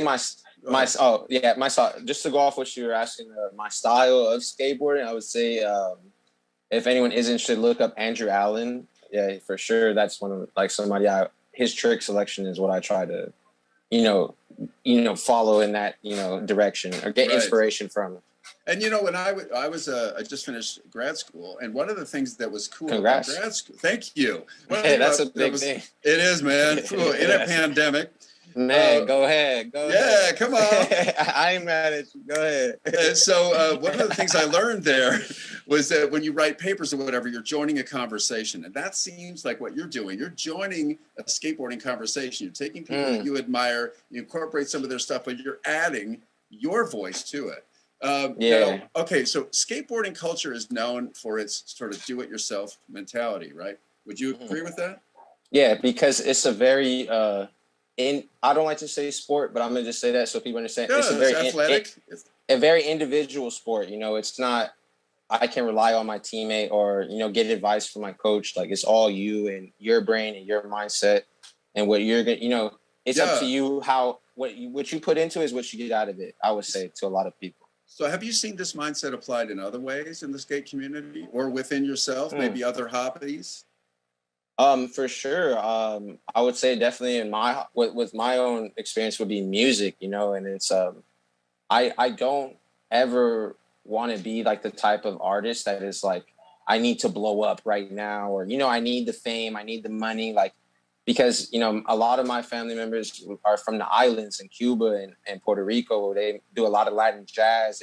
And it wasn't something that they did for popularity. It was something they did for family and friends, or even crowds of people, when it's just to come together. And as I say, full circle, being in the moment, so I would say that same level of integrity to the individual, approach to it, and having my own love for skating is the same with music. Got it. Well, then let me ask you one last question, my friend. Mm-hmm. What is something you would tell a beginner, or something maybe you wish you knew? Get used to falling, bro. Get used to falling. And maybe get some pads. Yeah, get some pads. Get a helmet for sure, I would say. Well, that looks like all the time we have for tonight. Juan. No problem. Thank you, Juan Oliva, for being with us. You are a rock star. So thank you for bro. being here. I appreciate you guys having me, and shout out to Trent for this experience. Shout out to you because Trent talks very highly of you. Just know, like he really enjoys your class. Awesome. Yes. Well, and thank you, dear audience, for watching Beach Variety Session-Skateboarding. I'm Jefferson Denham. So up next, we are joined by a culinary instructor right here on Beach Variety.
Welcome back to our program, Beach Variety Culinary Arts.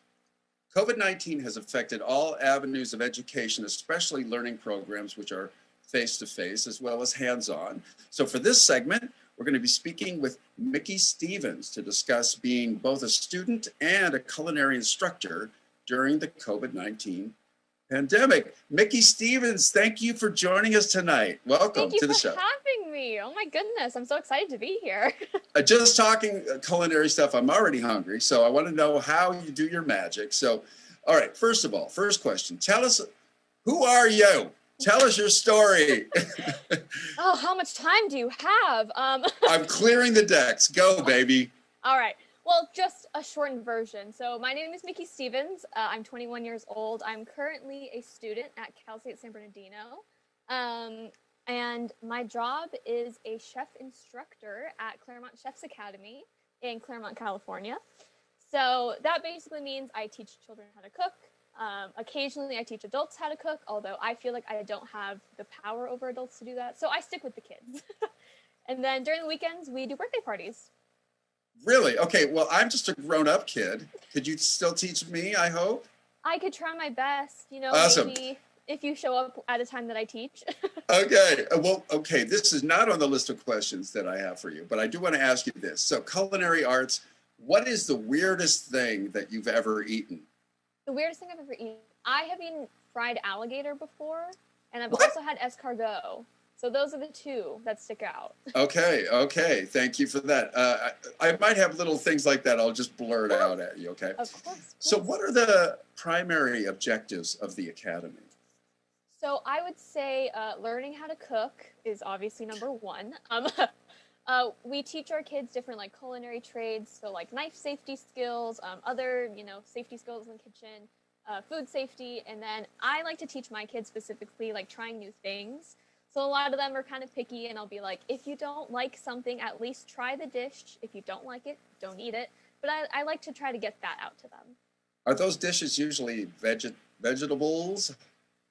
Occasionally we have vegetables. We have, you know, it's a whole mix of things, to be quite honest. I'm just thinking what kids wouldn't want to eat. So maybe alligator, maybe they don't want to eat that. Probably not. Although I had alligator very young, so. Oh, did you really? My parents convinced me to eat it. Okay. Well, what inspired you? Okay, so let's talk about when you were younger. What inspired you to pursue cooking? Let's see. So I actually took classes at the place that I work at the moment. So I used to go there when I was a kid. I think I just started them kind of out of the blue. I needed something to do after school, and, you know, that was nearby me. So my parents took me over there. It was just kind of a random thing, but I really, really enjoyed it. And I really wanted to be a chef when I grew up because of going there. And, you know, I've reached that dream, you know, I'm a chef right now, so. How about that? Now, did you feel, because you must have had a positive experience there, did that make you, inspire you to say, okay, I want to do this. I want to pay it forward in a way and teach kids myself? Yeah, kind of. So actually my studies are psychology and child development. So I have the experience, or working here, I have the experience working with the kids. And then also I had a good, you know, relationship with my bosses at the moment when I was a kid. So, you know, they got to hook me up with that job.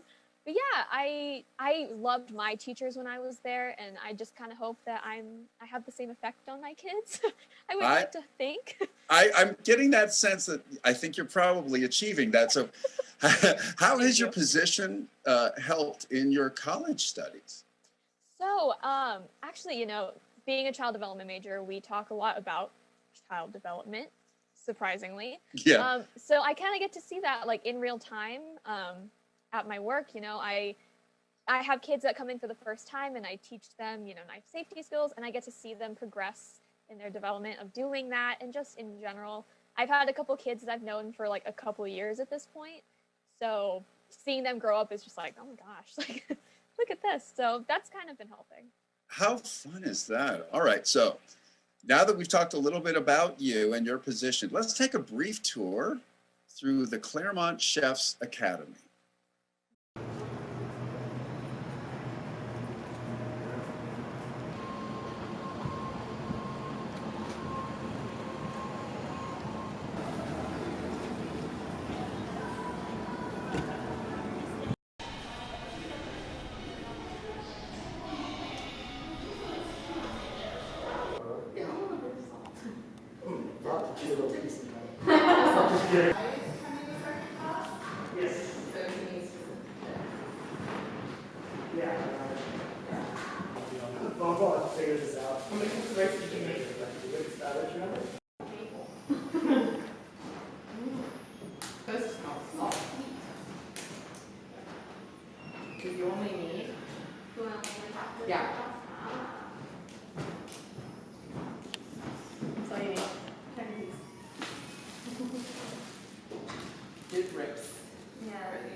I know. It's assaulting.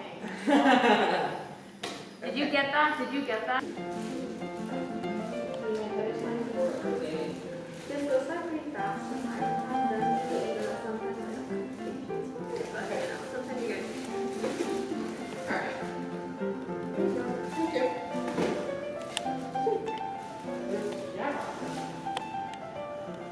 Release. Quite honestly, I would say in a month you could probably go snowboarding as long as it doesn't fall. Yeah, let's even say that. That's how we do. Oh, is there more chairs? All I have is. I didn't look in the refrigerator, but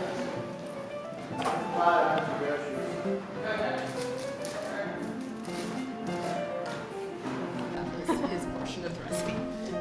What else are you guys gonna make? Wait, when is Easter? Easter's in beginning of April. So, or second week of April. April 4th, I think it is. That's when Easter is. So we're doing. Heck. Jeez Louise.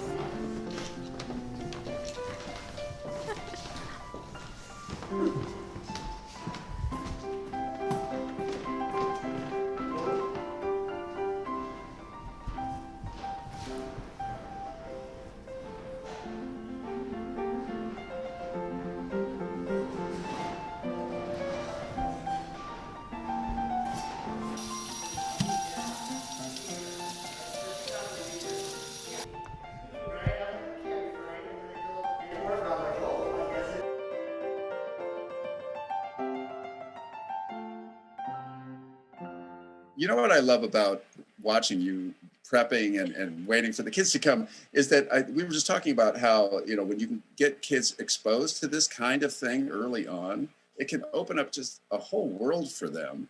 And so I'm just excited to see, you know, that you are doing this and I think about all the teachers that had an impact on me, and you are really speaking into little lives, right? And influencing them, not just teaching them how to don't cut each other with this knife, but they look at you as a teacher and they, well, maybe there are some mishaps there. I don't want to go into that, but anyway, so we're going to have a lot more to talk about. So when we return, Miki Stevens will discuss teaching the variety of culinary skills in different food groups at the Claremont Chefs Academy. So we'll be right back.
Well, welcome back. All right, so question for you, my dear. How many different kids do you usually interact with throughout a season? So I personally, I work with about 28 kids per week. So we have like 4-week sessions and then the kids come once a week. So I work usually Mondays and Wednesdays. So through those 2 days, I have about 28 kids. And then for birthday parties, we have them either Saturday or Sunday or both. So I have had days where or weekends I've only had 8 kids. I've had weekends that I've had 30 kids. So it just really depends. Right.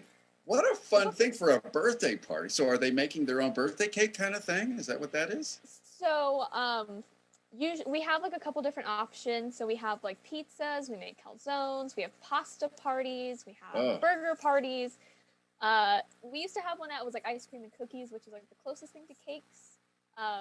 Pre-COVID, we would have people bring in their own cakes, and then now that COVID is happening, we just provide cupcakes and they get to just decorate them. Got it. So how many classes do you usually run? So during the week, I believe it's about like 11 classes. And then we also have adult classes once or twice a month, sometimes more. We always have special needs classes, I think twice during the week. We have homeschool classes. So we have a lot of things to offer. Wow, no kidding. Okay, how many teachers are at the academy? We have 8 employees, so it's my 2 bosses and then 6 of us. Some of us are quite young. I'm part of the younger crowd, and then some of us are a little bit older, but it's really fun. All of us get along really well, and it's like a party every time we're all together. Oh, that makes it so great. Okay, having fun with your coworkers. So I got to ask you this. What is your favorite dish? I guess I got a couple of questions here. For the students to make, what is their favorite dish to make? That's a good question. There's no like one specific thing. I actually asked them a couple weeks ago. I was like, what's the best thing you've ever made here? And it's been such a range. Like I had one girl who said California rolls. I had one girl who said we made little individual fruit pizzas, so healthy options. I had a girl say Mexican street corn salad we made a couple months ago. So they're into a lot of different stuff. Although surprisingly, they were really into the Asian food we made last month. We had an Asian month, and a lot of them were really into it. So that's good. I like the California roll option. Well, what is your favorite dish to prepare? So, truthfully, anything easy. That's easy to clean up as well, because sometimes a mess is not fun. But actually, I've made pizzas so often at my job that if given the ingredients and the measuring tools and the bowls, I could make a pizza with my eyes closed. So wow. I would say pizza is just a nice go-to thing. Okay. And I've never heard of fruit pizza before. That sounds actually pretty yummy. It's just like a little cookie. We put some cream cheese frosting on it, little pieces of fruit. It's delicious. Yum. All right. Well, what are some technical skills and tips that you teach the kids? Don't cut each other. We heard that one. So yes. What else? So actually, we do go over knife safety rules every week. I tell them every week, and actually, a lot of my kids have them memorized, which is good. So they know already. But I still like to go over them. But for knife safety rules, I'll teach you, since you were asking me about some, yes, culinary stuff. So please. pay attention, okay? I'm paying attention. I've got my pen. I'm writing down. All right, yes. Perfect. So first rule is your knife is a tool and not a toy. So that kind of goes with the no, stabbing anyone. I always tell them don't have a sword fight or shave their face or throw like a dart. They never do, just in case though. Okay. You never know what'll happen. Your second rule is you have your cutting board in front of you. You want to keep your knife in front of that cutting board with the blade facing away from you. That's just to make sure when you go and grab it, you don't nick your finger, because that's not fun. And then the last rule is you keep your knife and your food in your zone. So you take your hands, you put them to your shoulders, put them straight down, and then everything stays in your zone, nice and clean. Keep it in your zone. I love it. All right. So when we come back, we're going to discuss teaching at the Chef's Academy, as well as how it has been affected by COVID-19. So we will return in a moment.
Welcome back. All right, so let's get real here, Miki. All right.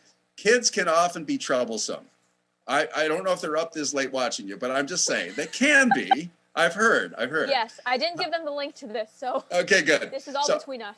So let me ask you about your trade secrets. How do you keep them under control, especially in a delicate space like a kitchen? Let's see. So just being honest, it's kind of difficult sometimes. With both the young kids and the older kids, my different classes are different. So I have some of my older kids are quiet, they're great, they listen.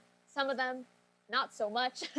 But it's mostly just a lot of like telling them to quiet down, to listen to me. I have a rule whenever I teach is just if you hear me talking, you should pause your conversation just so you know what's going on. Because sometimes I'll say like, okay, let's do this. And then I give them, you know, a bowl to put their food in. They're like, what am I doing? And I'm like, you listen. You know, Yeah, you weren't listening. But and then you shame them publicly. No, I'm kidding. I try not to, but you know, sometimes you got to do it to get them to listen. So. Well, you know what? You should do what I did with my kids. Shock collars. No, I'm kidding. That'd be horrible. If I had the budget, absolutely.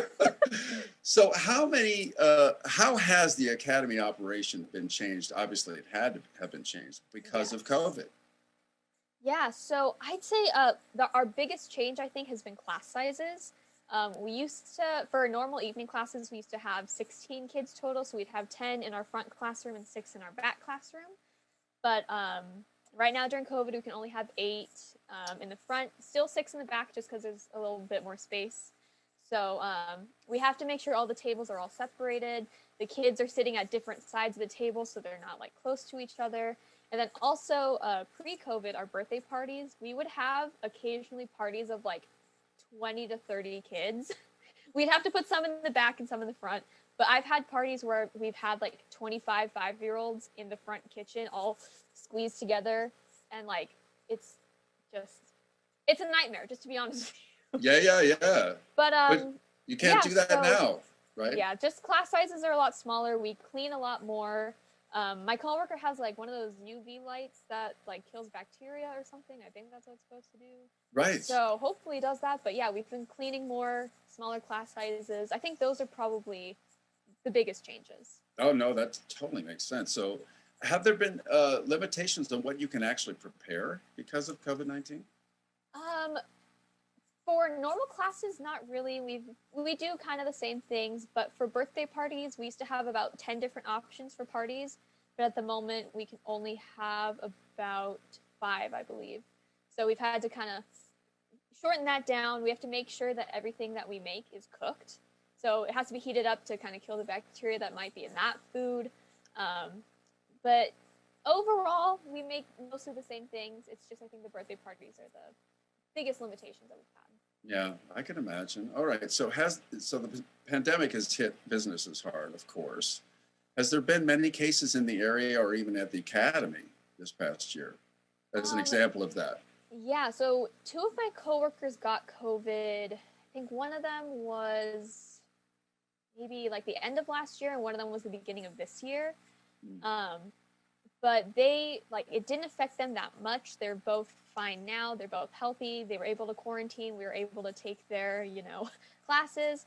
But those are the only ones that I know about. I don't think any of my kids have gotten COVID. I've had kids kind of come and go due to like either a rise or a drop in cases. But I don't know any of my kids have actually gotten it. So that is just wonderful. No kidding. Yeah, let's count our blessings when they come. So we've discussed teaching and operation at the Chef's Academy. Let's take a look at Miki on an average Wednesday evening, teaching her kids.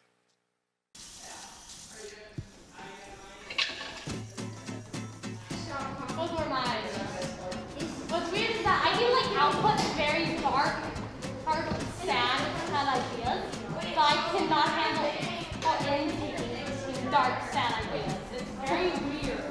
I can give off. Once we have zoning in building it, so please be as respectful as you can. So that means not talking too much.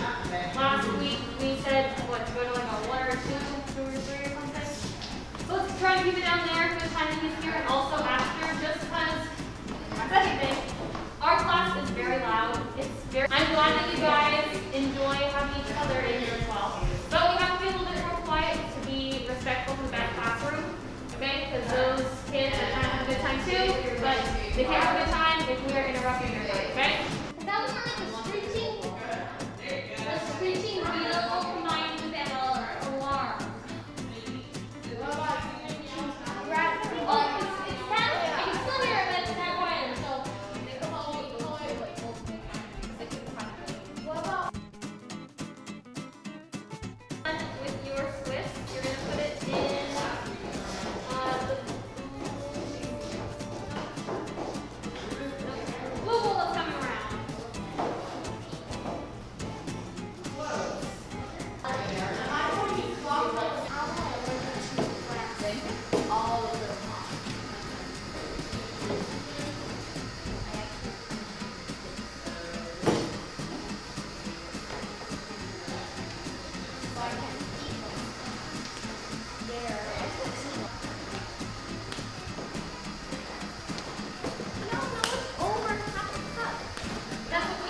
So how'd the class go?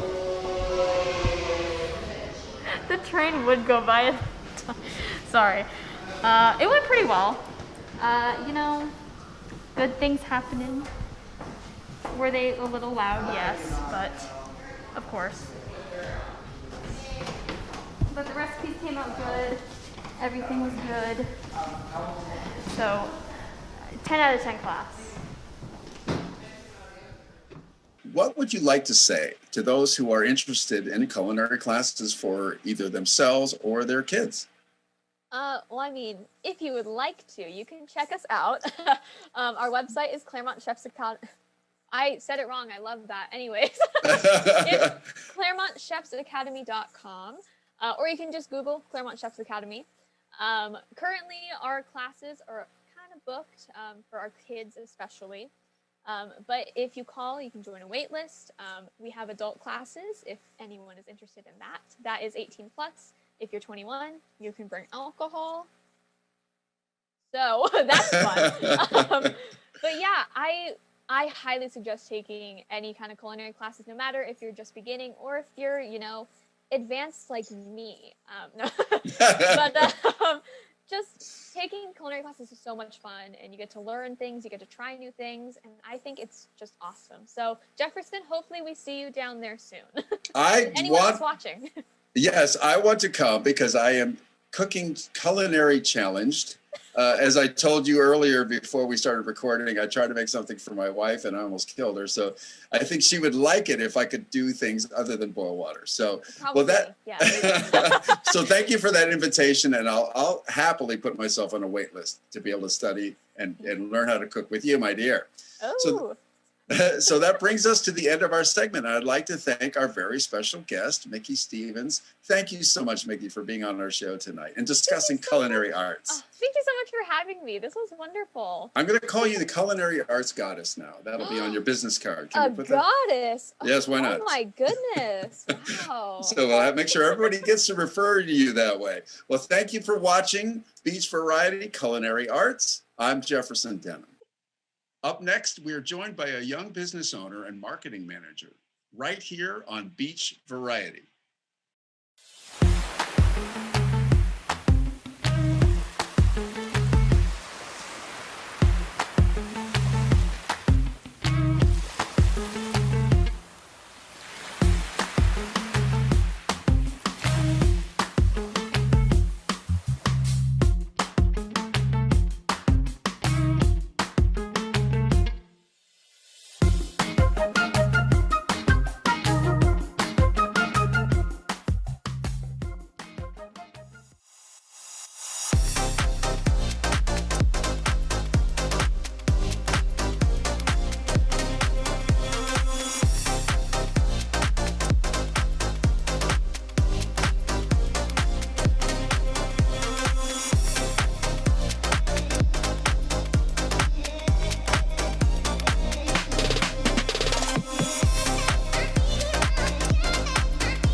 Welcome, everyone, to Beach Variety Startups.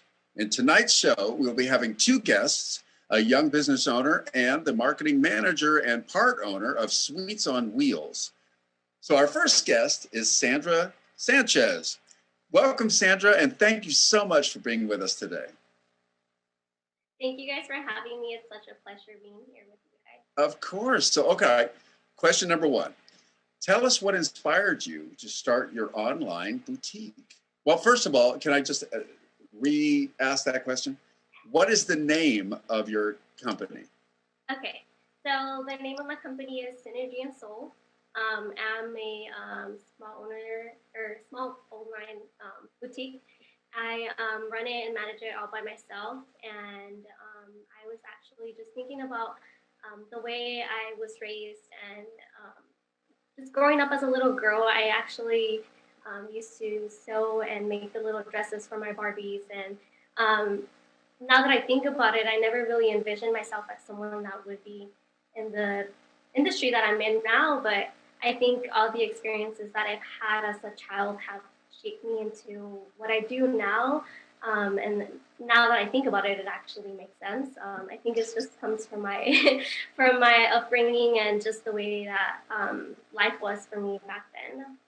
How cool to find that through line in yourself as a child, and then now it's manifested into what you do as a grown-up. That's so cool. All right, so how did you choose your brand name? Okay, so it's actually a play of words. I wanted something that represented, so if you look at the definition for synergy, it basically just means when you combine two things, and the greater effect that they have when they're put together. When you simply see them on their own, it's not as powerful as they would when they're put together. And then soul is just, I don't know, it's such a pretty word for me. It has so many different meanings. And that's actually also my initials for my first and last name. So I wanted something to kind of connect with that as well. So just thinking about how, I mean, when you look at a piece of clothing, it's nothing, you know, it's just a piece of fabric, but then when a powerful woman puts it on, it becomes more powerful. Not only does it reflect on the piece of clothing, but the person that wears it. So I think now that I think about it, it all ties together. Oh yeah, it totally makes sense to me. And what you're doing really is you're giving women a chance to feel even better about themselves. It's like an empowering thing when you dress, like you just said, in a way that makes me feel good. That's really cool. Well, now you mentioned, so you do it all, right? Yeah. You're wearing a million hats. Yes. So what are some of your responsibilities as a business owner? Well, basically, pretty much everything. So I do the marketing, I pick up and shop around for all the new arrivals. Sometimes I do the modeling if my friends are not available to help me for whatever reason. I am the one that takes the pictures and models them, models the clothing, sorry. Also the one that deals with the logistics stuff, the money, the numbers, everything. Wow. Do you feel like it would be hard to, once your company grows, because I'm sure it'll be growing at some point, will it be hard to relinquish some of these responsibilities? You're so used to taking care of everything yourself. Honestly, I feel like it might be a challenge, but I'm the type of person that likes to learn and grow. So I feel like if I get the opportunity to grow bigger and bring more people into my team, then I think it would be easier, or it would be a challenge, but also easy for me to delegate the task and oversee it. I mean, as someone that has past experience working as a manager, and also I'm a speech-language pathology assistant, and I work with little kids. So I think all the experiences and the little bit of knowledge that I've gained through life will eventually help when that time comes. You know, I love what you just said there, Sandra, because you know what you've done is you're taking all of these skill sets that you just articulated, and you're able to kind of put them to use in what your passion is. I think that's a really cool thing. Do you design? Okay, so you're doing everything. Do you design and make all the clothing? No. So right now, I currently don't design or make any of the clothing that I have. Sometimes the only things that I do is add my own label to the clothing. So I private label basically all my items. When you buy a wholesale, you're able to add your own brand or your own little like finishing touch to it. So that's the only thing that I do now. Like I mentioned earlier, growing up, I used to, make the clothing items for my Barbies. But now that I think about it, I used to also draw and design little dresses and stuff like that.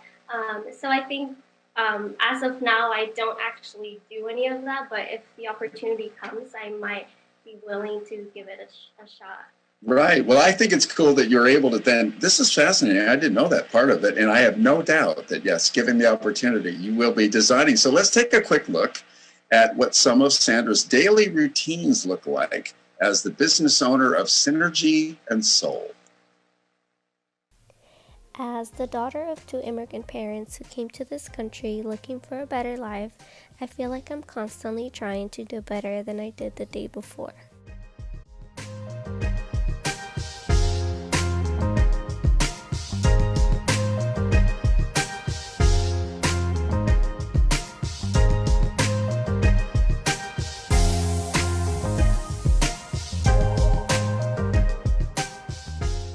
I think my greatest motivation has definitely been my family, but also all the beautiful and talented women who have worked with me, my best friends that have modeled some of the pieces, and the girls I get to interact with and help them feel more powerful, confident, and beautiful.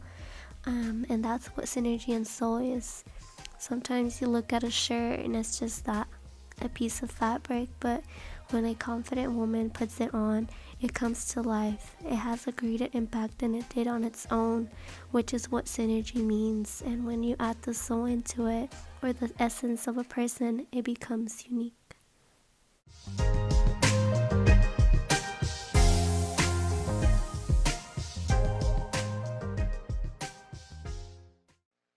I love that. Well, thank you so much for sharing your process with us, Sandra. And it's amazing how you have a full-time job and then you manage your own business on the side. When do you sleep? Hardly ever. Oh, all right. Well, keep up the good work, my dear. So we need to go on a quick break. And when we come back, more with Sandra and her online business.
Welcome back, everybody.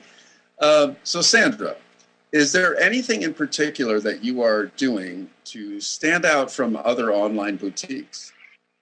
I don't know. I'm a really strong believer that everybody is unique in their own way. And I mean, if you look at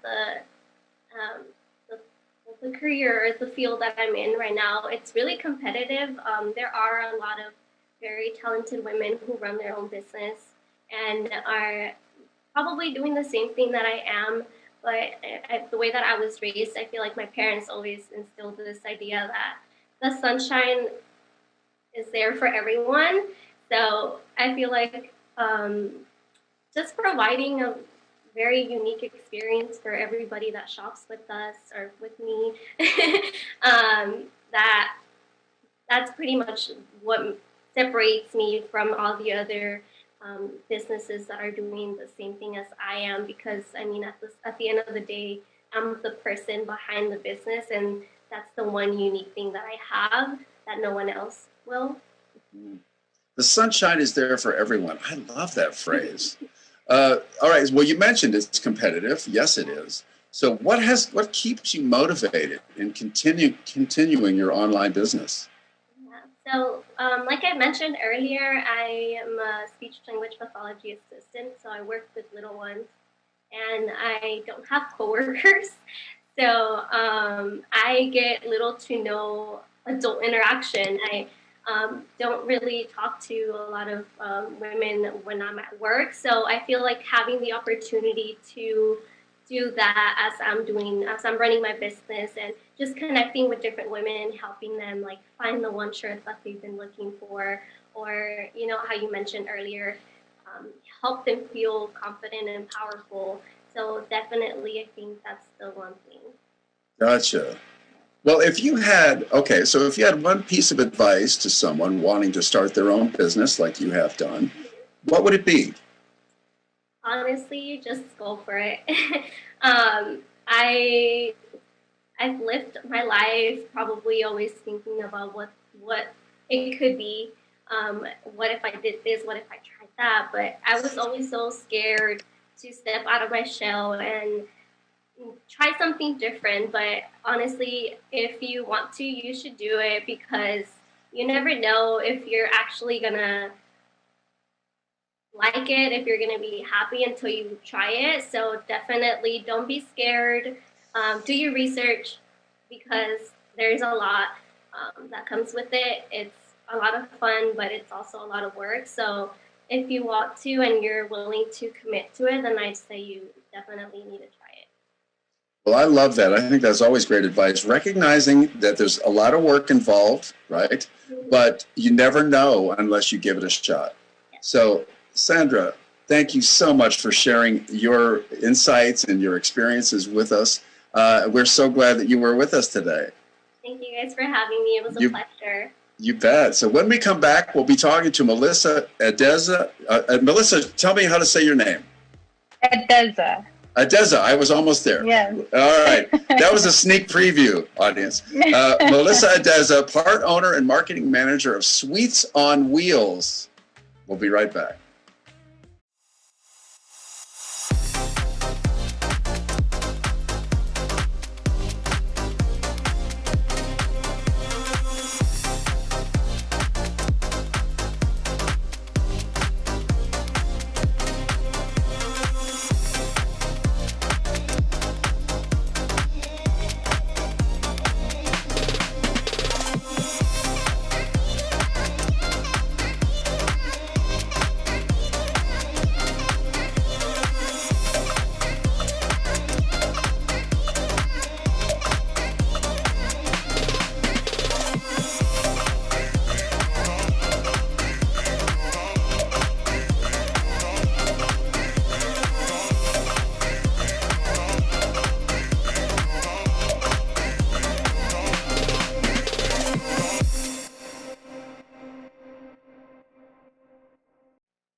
Melissa, hello. Hi. Hello. Thank you so much for being with us today. No, thank you for having me. I really appreciate it. Thank you. Of course. So we were talking before recording, and you were describing stuff, and it was making my mouth water. So I'm sure I'm going to need a napkin to do this as we're talking. So tell us about Sweets on Wheels, and when was it founded? So our first food truck actually was founded in 2016. And then 5 years later, we managed to work very, very hard for our second food truck. So it's been a long, heavy ride, but we are extremely happy with everything that we have accomplished. My family, it's a family-owned business, so we all work extremely, extremely hard with this. Now, is it easier or more challenging when you work with your family? Oh no, it is more challenging when you work with your family. And they're not watching, so you can speak freely. It is so hard to work with your family. You would think, we're family, we can all get along, but, we don't always agree with everything, and it is insane. Well, you're navigating. And then you go home. Yes, and then you go home with them, so it's not like a normal, 5 to 8 job or whatnot. Right. And you go home with them, and you're just like, oh, hey, Yeah, you can't say, okay, see you tomorrow at work. Yes, exactly. All right, yes. well, now, with a name like Sweets on Wheels, I would think marketing would be easy. So, but I don't know. So what are some of your marketing techniques? You know, our main technique is social media. We do a lot of social media, but honestly, our main thing has always been word of mouth. Surprisingly, it's been word of mouth. Yes. Wow, wonderful. Yes, we get a lot of customers that come in and they say, hey, you know what, this person, told us about this and we had to come and try your treats. And we're like, definitely, you have to. So it's been, our social media is our number one, and word of mouth too. So wait, how does this work, if you don't mind? Because I'm really not sure how this, so do you say, look, we'll show up for a party or whatever, because you're all mobile, right? So how does Sweets on Wheels work? So we used to do events, but we only open, our business is only open Thursday, Friday, Saturdays, and Sundays. And we park at our same location every Thursday, Friday, Saturday, and Sunday, and we are open from 5 p.m. to 11 p.m. So we take our food truck back to its designated parking spot, and we clean it up, and then the next day, on Friday, we do the same thing all over again. Okay. Now, Sweets on Wheels, or let's talk about the sweets, shall we? So how do you guys come up with the recipes for all your sweets? So my dad is the one with the recipe. Okay. Does he keep them locked away? He doesn't tell anybody? He does. He has not told any of us. What? Oh my gosh. I was kidding. Wow. Yes. And they are his own. You see, my dad is a very friendly person, and he's always, going to different locations that sell waffles or that sell crepes or that sell funnel cakes, and he tells them like, hey, just like I think it was Sandra who mentioned earlier, she said the sunshine. There's plenty of sunshine, right? Enough for everyone. Yes. Right. So my dad has always used that same phrase, and he says, if they're willing to, have some input with me, I'm willing to have some input with them too. So he goes around. We used to, go in our car and just Yelp places, and he would get, different ideas and tastes. And he just started getting all of his ingredients and just started playing with his recipes, and then they just came up. Wow. All right. Well, we mentioned your father, so let's take a quick look inside Sweets on Wheels and meet the owner and founder and chief chef, I guess you could say, Cesar Edeza.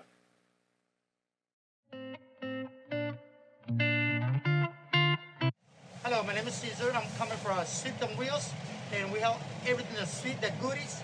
We have some waffles. We make some waffles, and we make some crepe. You can see it. They're making the crepe right now. And we have the fryer where we make the churros. We make some fried Oreos and funnel cake. And you can see we have this all the drizzle you can put in here. On the drizzle, you can some strawberry, chocolate, Nutella, cajeta, lechera. You can put all whatever you want, and we have all those different fresh fruit, and we have strawberry, peach, mango, blueberry, and banana. You can see.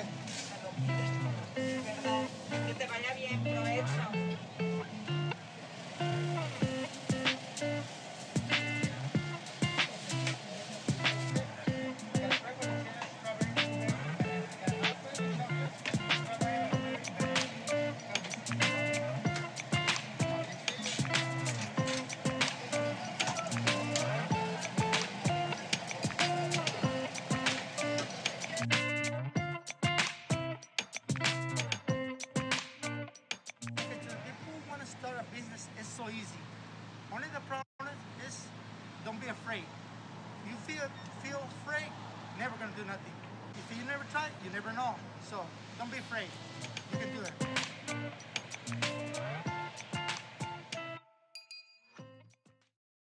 So your dad had the same sort of philosophy as Sandra did. You know, don't be afraid.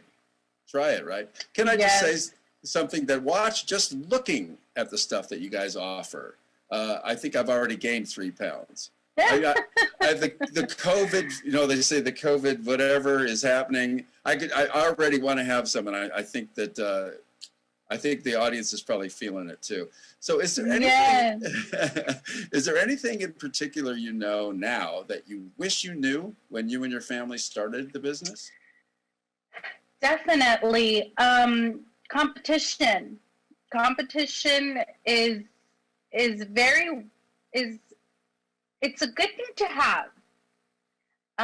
We have a lot of competition out there, but you know, we always our main focus has always been customer service. So one thing we wish we knew before was how big the competition is and how competitors are. You know, they tend to be a little greedy. So we've had a little struggle. We've had a lot of struggles with competitors, but you know, now we've made peace with them.